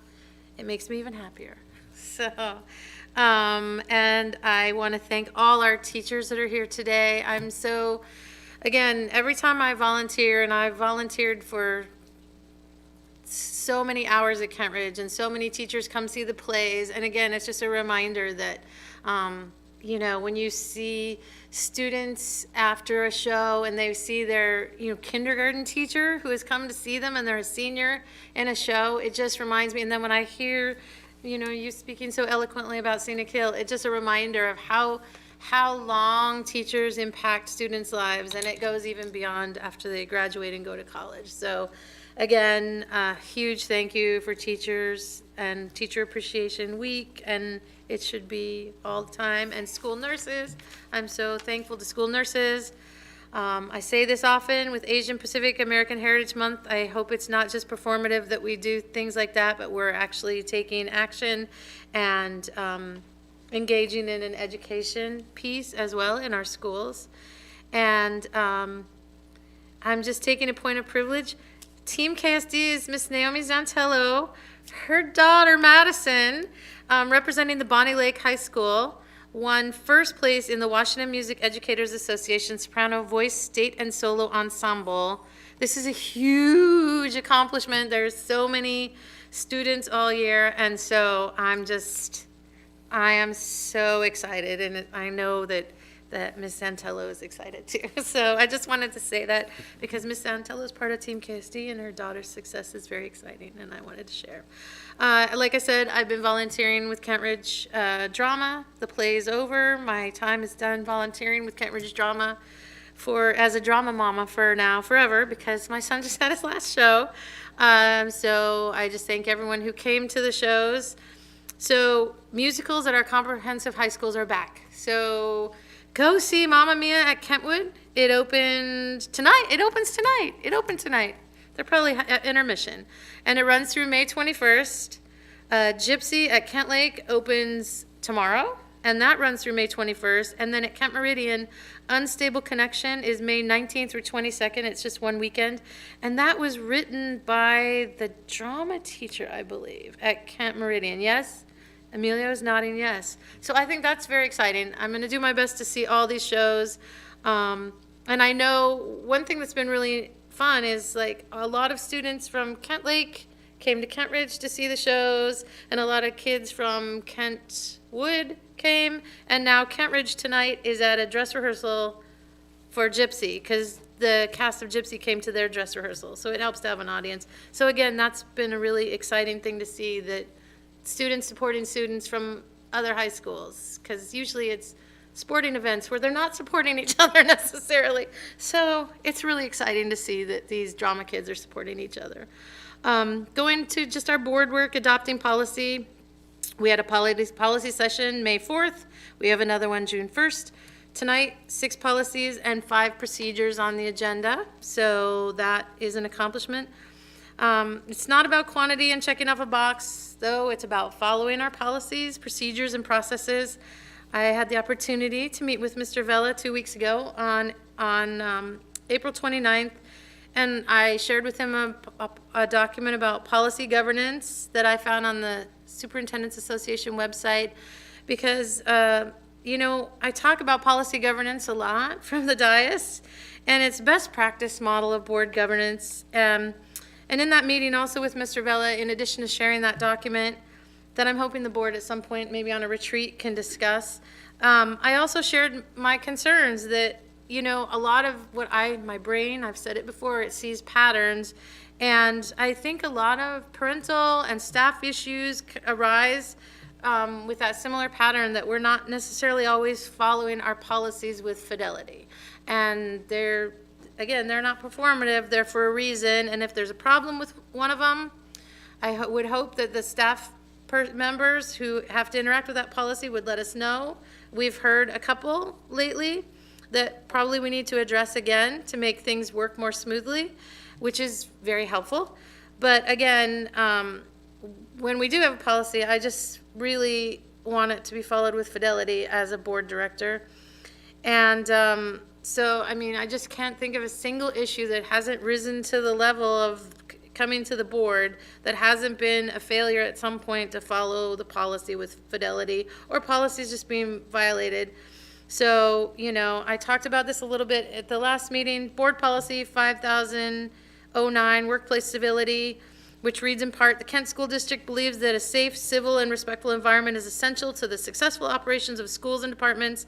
Conversely, uncivil conduct interferes with employees' ability to perform at high levels, thereby negatively impacting students' ability to learn, a school's ability to educate its students, and an administrator's ability to manage and lead the school community. Uncivil conduct has a negative impact on a non-school environment and creates hostile work environments, non-conducive to the accomplishments of the district's operational goals. So that policy has been kind of on my heart lately. And then Board Policy 3207, the board's committed to a safe and civil educational environment for all students, employees, parents, legal guardians, volunteers, and community members that is free from harassment, intimidation, or bullying. So those are my thoughts on adopting policy, planning and assessing short-term goals. We don't have any formal goals as the board this year, but we do have items coming up on our agenda that we're going to discuss. So I think it was brought up before, we have a meeting on May 18 with Tricia Lubach from the Washington State School Directors Association to discuss our protocol guidelines, and I'm looking forward to engaging in that discussion. And because I honestly continue to struggle to get items on the agenda for discussion. Each board director has had the opportunity to participate in the WASDA board self-assessment tool. I turned mine in right on time, I hope. And the board also upcoming will be meeting with the state auditors for our annual exit conference. That's where the state auditors come in and they look at the previous year, and then they audit, they have certain things that they audit for. Sometimes we have an audit entrance conference, but we didn't have that this year. Authoring and reviewing the district strategic plan, I don't have any updates on that. Acting as a liaison between the community and the district, I think I talked about. I was at Kentridge for many hours late into the night. I also got the unique opportunity to sit and watch the show next to Mike Albrecht, who is retiring this year. And then I got to sit and watch the show with a new principal that's coming in.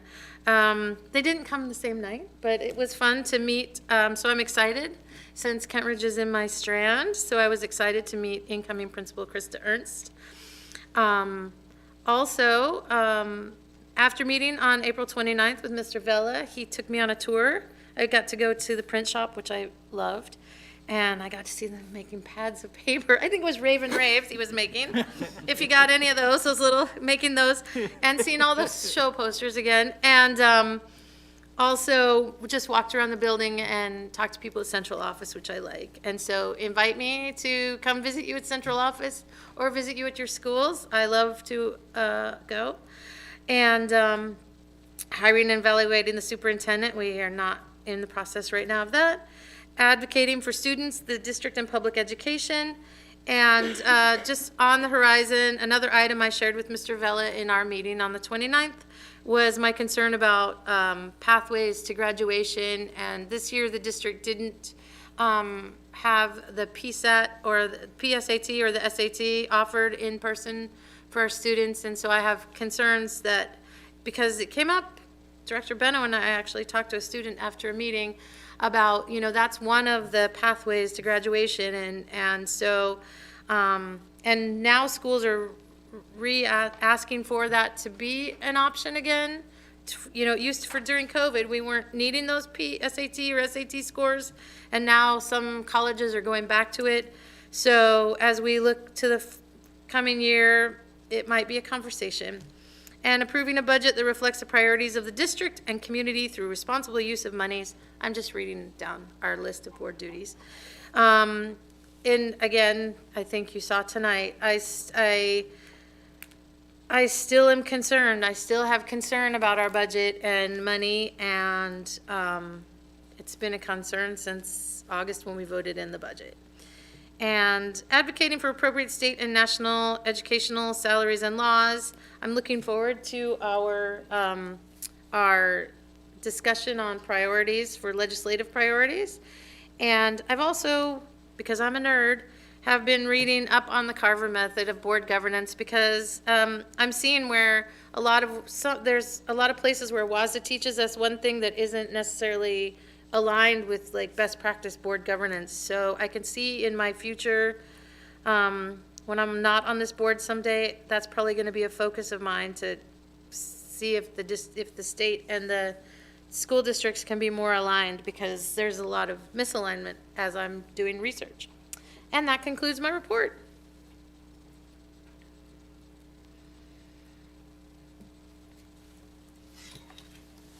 Director Oh, I'm sorry. Okay. I thought I was going to be skipped on. You want to be Go ahead. skipped? No. No, I really want to say a few words. This meetings usually gives us the opportunity to speak on what we really care about and what are our inner thinking and what have we done for the community. When interim superintendent, when you mentioned the language, it really touched me, because I came to the United States not speaking a word of English. So for me to be able to hear now their language offered at the schools, that warms my heart, because I know how much it means and how much that it makes it easier to understand the language, because language is culture, and it makes it easier for someone who comes to the United States and not speak the main spoken English language to be able to learn and flourish. So thank you. I also want to thank all of the teachers. Teachers always in my heart, because for me, teacher was second to parent. And so the reason why I like and always liked math was because of my sixth grade teacher, who took time to make sure that I was good at. Before that, I did not like math, but thank God that I became an engineer because of them. So yeah, I also want to thank the nurses, because during pandemic, we found out the nurses are the ones that have been making sure that the kids go to school, stay healthy, and make sure that we need them more than ever. So we found out that they are a very vital part of the education system. I wanted to, since last meeting, I went and met the newly arrived Afghan refugees who came and gave me their. I wanted to explain to them what is it that they're stepping into the education system in the United States. As a refugee, I know what it means. So therefore, I was able to meet with them and give them my 2 cents of what I had experienced. I also met the Muslim community, and also explain the process of making sure that they can advocate for their kids' education and make sure that they have the knowledge of what is the process of getting things done, because some of them believe that the school is the one that is in charge of their education, which is somewhat true, but the advocacy part belongs to the parent, and that's what they don't understand. So I have to explain that. I also want to also say the fact that Greater Kent Historical Society is offering scholarships to seniors, and it's $2,000 scholarships, 2 scholarships. So if anyone wants to apply, please go to their website, download the application, and fill it in. It's due by May 20th. And that organization is also looking for volunteers so that they can get community service. So making sure that. I'm also proud of the work we've done in terms of policy, because we are governing body and that we've done so many policies, and I'm looking forward to the June policies. But that's not the only thing that we're in charge of. That is one part of it. So I just want to make sure that we as a governing body understand that. The school year is coming to an end, and looking forward to understanding what are the learned lessons so that we can improve school performance for next year.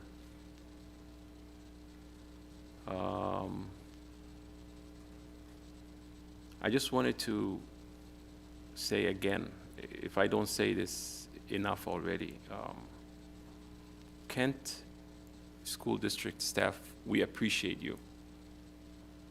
Please know that, because sometimes you might think conversations that you hear on this dais, we don't, and I want to make sure that you understand that we really do appreciate you. And I wouldn't be more proud. I couldn't be more proud to be part of KSD. The talent that we have, it's not even close as far as I'm concerned. So I want you to know that. And those who are listening to us, please do know that. We appreciate you on this dais. Thank you very much, and that concludes my report. Oh, it's me. Okay, hi. Thank you everyone for watching and listening and for being here in person this evening. I definitely also on my list want to thank the staff for everything that they do. I know that we are a tough bunch at times, but we really, we really do. I can speak for myself. I think we, in general, really do care about the work that we do, and we want to support the students and staff of this district. And I think that's why we ask the questions. We ask tough questions, and sometimes we demand some things. But we really do appreciate all the work that the staff does. We really do appreciate you. I really appreciated the Scenic Hills staff for coming and talking about their scholarships. As a CTE person, my 2 favorite words on the application besides college was trade school and apprenticeships. For me, man, I wish, and when I was in school, that they talked more about trade school and apprenticeships and all that stuff, because I felt like as a student, I was kind of forced, like, everyone's going to college, everyone's going to 4-year, you need to apply for a 4-year, and I don't think that's not where the money is, for sure. Like, for sure, that's not where it's at. But I really do appreciate seeing that stuff on there, because I'm always going to be a cheerleader of CTE and apprenticeships and externships, internships, whatever students can do to kind of get into the workforce and see if you like something before you do it. Like, I think that's really important. I remember in my senior class in high school, I took a career exploration class. Every senior was required to do it, and we had to do a job shadow. I job shadowed with State Farm insurance, which was the most boring thing I had ever done in my life, and knew I did not want to do that. And I thank you to those people who do that work daily. It was not for me. And I also did a job shadow with the Gooding Police Department and realized that is definitely never going to be something I ever wanted to do. So, and I thought I learned a lot. I learned a lot by doing stuff like that, and just wherever we can get students to be introduced to colleges, careers, apprenticeships, trade schools, et cetera, it's going to be very beneficial regardless. So kudos to Scenic Hill for that. I think I appreciate that. Again, nurses, I try to think of what we would do without our nurse at my high school. Like we wouldn't survive this year. Like, she runs everything. So I really appreciate everything that school nurses do, specifically with, it's not post-pandemic, but we're still in the pandemic. We're still in the pandemic. It's not post-pandemic. We're still in it. You know, at Teacher Appreciation Week, I watched my video and I was like, ooh, I could have done better. But thanks, Emilio, for recording us and the great things that we did. And I think that, like, we really do appreciate the work of our staff and our teachers. And with Teacher Appreciation Week, I always say if you have to have an appreciation week, then that probably means you're not appreciated very much. And so I really think we need to always honor the teachers and the work that they do. And, you know, as a high school teacher myself currently, it's very nice to hear from students and parents and district leaders about their appreciation. Some people think it's corny. I love it. Give it to me. I love it. You know, give me the appreciation, because this has been a tough year. So I think more than ever, we need to make sure we let our teachers know that we appreciate all the work that they do. I always have a section about past meetings. I wouldn't call this a meeting, but I saw Catch Me If You Can, the musical at Kent Ridge with my husband, and Miss G invited us to go see it. And let me tell you, like, I see a lot of shows. I love musicals. I go see the stuff at the Fifth Ave and Paramount. The quality of the show was next to none, and they do such great work. And I'm going to throw a little shade at the space, because the space, for such a world-class performance, the pack really needs to be updated, and the area around. And I know that's going to be a conversation, because in here, even before we heard from our staff, I did have questions about the construction at Kent Ridge, and hopefully we can talk about the pack and what we can do in the future. Because I think, like, we need to have outstanding spaces for outstanding programs that we have, and they need to have state-of-the-art. I think about the theater at Renton High School. It's state-of-the-art. It's amazing. And I think the quality needs, well, maybe it's because it's a newer facility, but I think the quality needs to be up there at all of our high schools, theaters. And I think we just really always need to, students love performance art, and I think we always need to promote the arts and allow students to express themselves in different ways. I, too, am going to try to see some of these other shows, because I think it's really important to support the schools, all the schools, and I want to see all the spaces. We did have a May 4th policy session that was already talked about. Was it 4th? It was someday, but sometime we had one. We did a lot of policy work, and I always appreciate the policy work. And we do have some work sessions coming up, and a board protocol session on May 18th, and South King County Discipline Coalition meeting on the 19th to kind of tie up some loose ends before we figure out what we're going to do next. And I had a little personal note in here about, like, one of the things, again, I think Kent School District is a great school district. And I think that's one of the reasons why I originally applied for this vacant board position, however long ago that was, because I really do want to create change and make sure that I'm here to support students and staff. So that's always the work where my heart is. I'm always doing service work. I'm always volunteering. I want to work with youth and students. That's why I'm a teacher. And so to me, students are always going to be on the top of my brain when it comes to thinking about the work that we do here. I mean, all these, discussions and approval about, like, paint and roof and, Zamboni equipment or whatever, it's all part of that. It may not seem like it to the watcher. They're like, oh my gosh, like, speaking of paint drying, probably like watching this sometimes. But I feel like that it's all part of that process of, like, it's all meant to support students. And so keeping that in mind, it's just thinking about the ideal of, like, every dollar that we spend in this district, we should be able to tie it to how it supports students or educators, like every dollar, whether it's salaries or curriculum or whatever. And if that dollar that we spend on that doesn't support students, then why are we looking at that? I think that's something as we move forward with budgeting and whatnot, talking about like, what are we gonna do? Looking at all of our curriculum, looking, make sure that we put an equity lens on all of that. I think it's important too. Last time, I don't know when we last met as a board, I don't remember the date, was that the 27th? And I remember listening to Director Bedinger talk about harassment, intimidation, and bullying, and I didn't say anything at the meeting. I was just kind of letting it marinate and just thinking about like toxic work environments and what toxic work environments look like and how it affects a system. And I worked at Walmart when I was in college. Sorry, Walmart, a little shade. But like, it was not a great environment. It was very competitive, very toxic, very secret. You know, people had different salaries, and there was like, it just wasn't good. So I'm always like, unionize, but you know, that's a whole other thing. But like the ideal of like whoever the past leaders were, like I think whatever happens, like it creates a culture. And you know, in talking to staff, like people who come and talk to me or call me or email me, talking about specific things that happen in the past couple of years. And I know there's an element of like, well, we need to move on, and I agree. But as a restorative justice person who's trained, it's just like we have to heal harm that was caused before we can necessarily always move on, because it causes a lot of trauma. And it's figuring out, like, if people are feeling trauma or traumatized because they don't want to talk about that, it's basically going to relive. It doesn't matter who the new leaders are. And I think something needs to be addressed to kind of talk about that. I mean, just like hearing people say that they're being screamed at in an office by a director or a manager, and I'm like, what? How is that happening? That's allowed? And I'm only hearing one perspective, and maybe it's a little exaggerated, but regardless, it's just like, if that kind of environment is happening, it's no wonder there's this toxic work culture, and it shouldn't exist. People shouldn't be screaming or yelling at their staff or at their coworkers, because it doesn't make people want to stay. It doesn't make people like their work environment. We want our staff to be here and to love their jobs and love working with students and love working with their coworkers.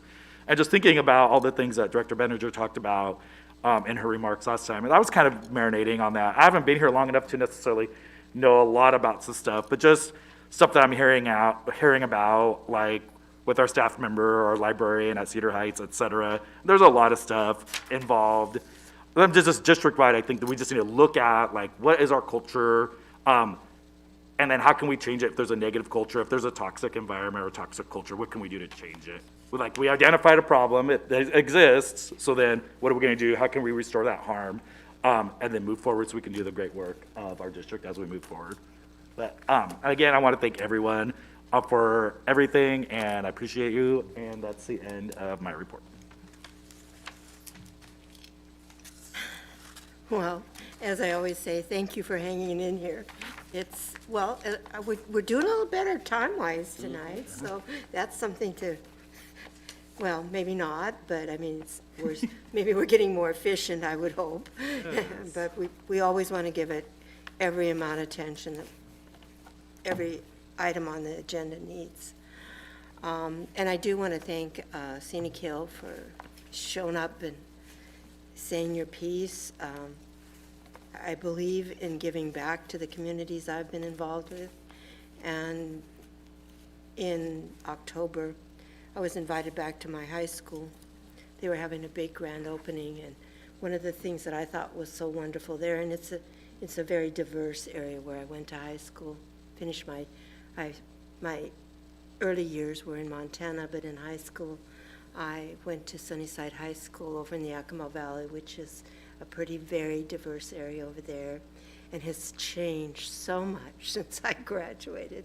But I was so thrilled to see that the guys that invited me over there were former teachers, and most of them, honestly, they're getting the scholarship fund together when they did the tour to support, and they're teachers, supporting their own high school.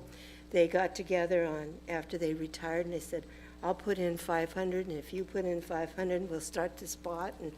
And I mean, I was just thrilled to see that. And when I walked through the school, which is beautifully done, unbelievably, in an area that really needs it, door after door had a name of a teacher on it that was Hispanic.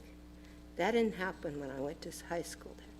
So I was just pretty impressed, and again, I left a small donation. I continue to do that because that's where I went to school. I've definitely supported a lot of things here in the Kent School District where I've lived, but I think I applaud you for continuing to preach what you preach and follow through with it with your dollars. Because there's some kind of a saying like, where you put your dollars is where you put your heart, and that is definitely true. And most of my dollars have gone to my kids and my grandkids, so that's pretty clear where I spend my money. I attended the Cantridge play Friday night on the 27th, and it was phenomenal. It was so good. And I'd gone to Beauty of the Beast and taken my granddaughter and daughter, and they just thought that was wonderful. But again, they did not disappoint. The players in that were, like I said, I've been to a lot of plays internationally and in New York. Unbelievably, I've had that privilege, and it was just phenomenal. The kids are talented, and really hats off to Jennifer out there that runs that program. Not only she does the play, she did the Martin Luther King during that month to recognize Martin Luther King Day, and on and on and on. We have talented people in this district. We have talented kids in this district. And, I mean, just some of the kids that I've kept in touch with that are graduating and off to bigger things. Travis Trend graduated Kent Meridian High School. He's some big tycoon now down at Wall Street, and he's developing his own company, and on and on.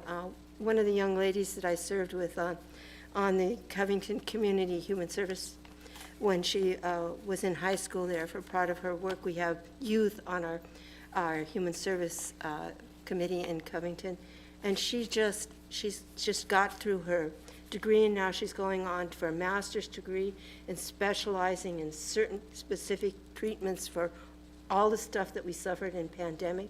And I mean, I could go on and on about these kids in our district. So, I mean, anybody wants to tackle that with anything else that's going on in the country, we're producing kids, and we're producing quality kids out of this district.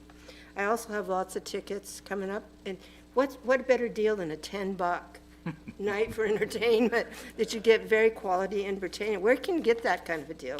So I've got tickets to Mamma Mia, and I've got tickets, well, I haven't got ones to Gypsy because they haven't been on for sale, and also the Unstable Connections at Kent Meridian. I'm sure I'm going to be very pleased with those too.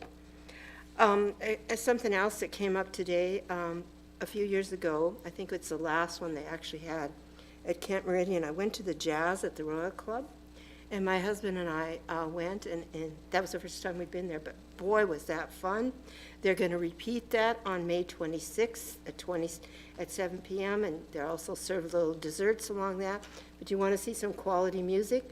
The tickets are $20 starting the 14th, but there'll be 25 at the door, so if you want to save a little money. But it's excellent entertainment. I mean, those kids were as good as jazz clubs I've gone to, and this is a fundraiser for them, so there's another opportunity to support. I attended the La Chispa? Chispa? Okay, thank you. I need corrections all the time. At Kent Meridian, and it was so well done. And they graced me with a T-shirt that I've got on tonight. But more important than that was you saw the older kids working with the younger kids. And this year they invited the elementary kids to that school. And the kids were just having a great time. And the band that played there, one of the students there, was a former Kent Meridian High School student. And, I mean, he's giving back to his community. I don't believe he got paid to be there. I think they were there because all those young people wanted to give back to the community. And I talked to an advisor there, and they're looking for more members to expand on that. So that'd be a great place if you're looking for that kind of thing to volunteer and get involved with that. And the board really has kept, the entire board has kept their promise of working diligently on policies. And it's obvious, you can see that going through every board meeting, that we're passing policies, updating, and really doing the hard work, because it's not fun. I'm not excited about policy week, I gotta be honest with you. It's not fun, but we're getting there. And we're actually, more important than looking at all these policies and having it in a book or having it on a website, we're acting on these policies. And that's, to me, what we do and what we say every day in action is much more important to me in this district. And having that value word of equity, which you're seeing, which I saw last week at Camp Meridian, is extremely important. And I'm just going to name a few things, and this is a small few things that we're doing with equity. Project Mister at Kent Lake High School, Kingmakers, we have a large investment in that, and lots more to come on that. The CNC mentors at Kent Meridian High School, our Equity Council and equity updates each year to our policy, our board's engagement with the Educators of Color Network, our board's engagement with the South King County Discipline Coalition, our board's training in equity to our staff and to our board members. And every year I've taken at least, and usually more than one professional development class in equity or diversity of some of that nature, and they're available to me. The district's engagement with the state's Dyslexia Council, trying to get that underhand, and on and on and on. And I just want to take a moment to say, sometimes as a board director, and what you hear through emails or what you see on social media tells you that you don't know what the heck you're doing, you made a mistake, how could you think that way? And I'm sitting there thinking, have I ever met these people? Do they even know me? Do they understand the reason? And when I hear things like that, it's kind of disappointing, because honestly, I spend hours at this job.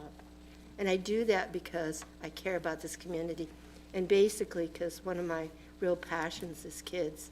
And having kids have all the opportunities possible in life is what makes a society great.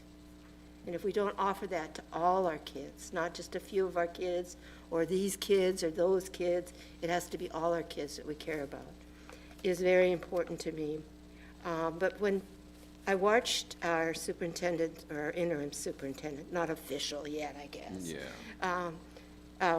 interact at the Kent Meridian event with the Hispanic kids, I watched their eyes and I watched their body language.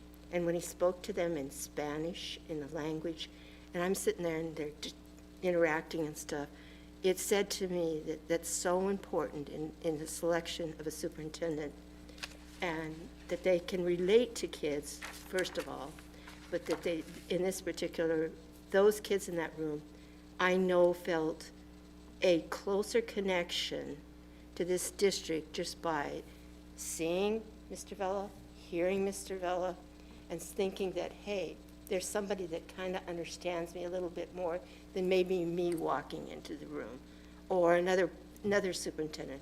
That instant connection. I've been able to build a lot of relationship with kids of different color and stuff, but it takes a while, because they think, what does that lady know about me? But he can walk in the room and he can talk to the kids, and it's instant. That said to me and reinforced to me the importance of my vote, okay? That was just one part of it, but that was a big part of it on that day. And I'm looking forward to the Founders Day dinner that's going to be here this weekend. And if you don't know about Founders Day, it's all about PTA awards and celebrating and doing that. And I've been a part of PTA for more years than most of you people have been in this room. And I'm still enjoying, a membership, but I can't really be active with all the science projects and running the fundraisers and all this, but I do support them whenever I can.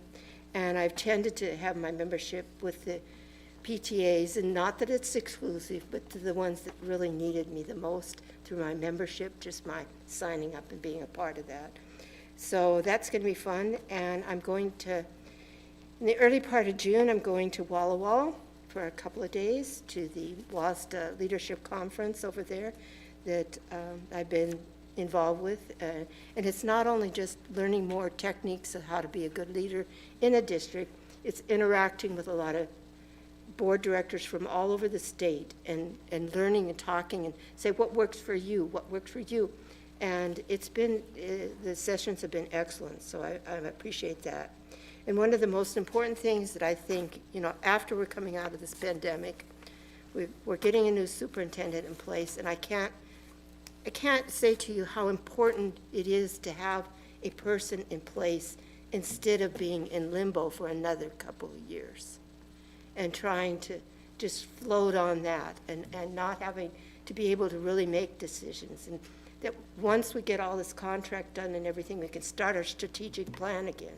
We can start to do that, and we can really work on that. But the most important thing is we need to get back to really academically, our academic lens, and how our kids, if they have fallen behind, we got to bring them back up. And again, I want to see this district not go from average or just okay to excellence, even as far as we can take it.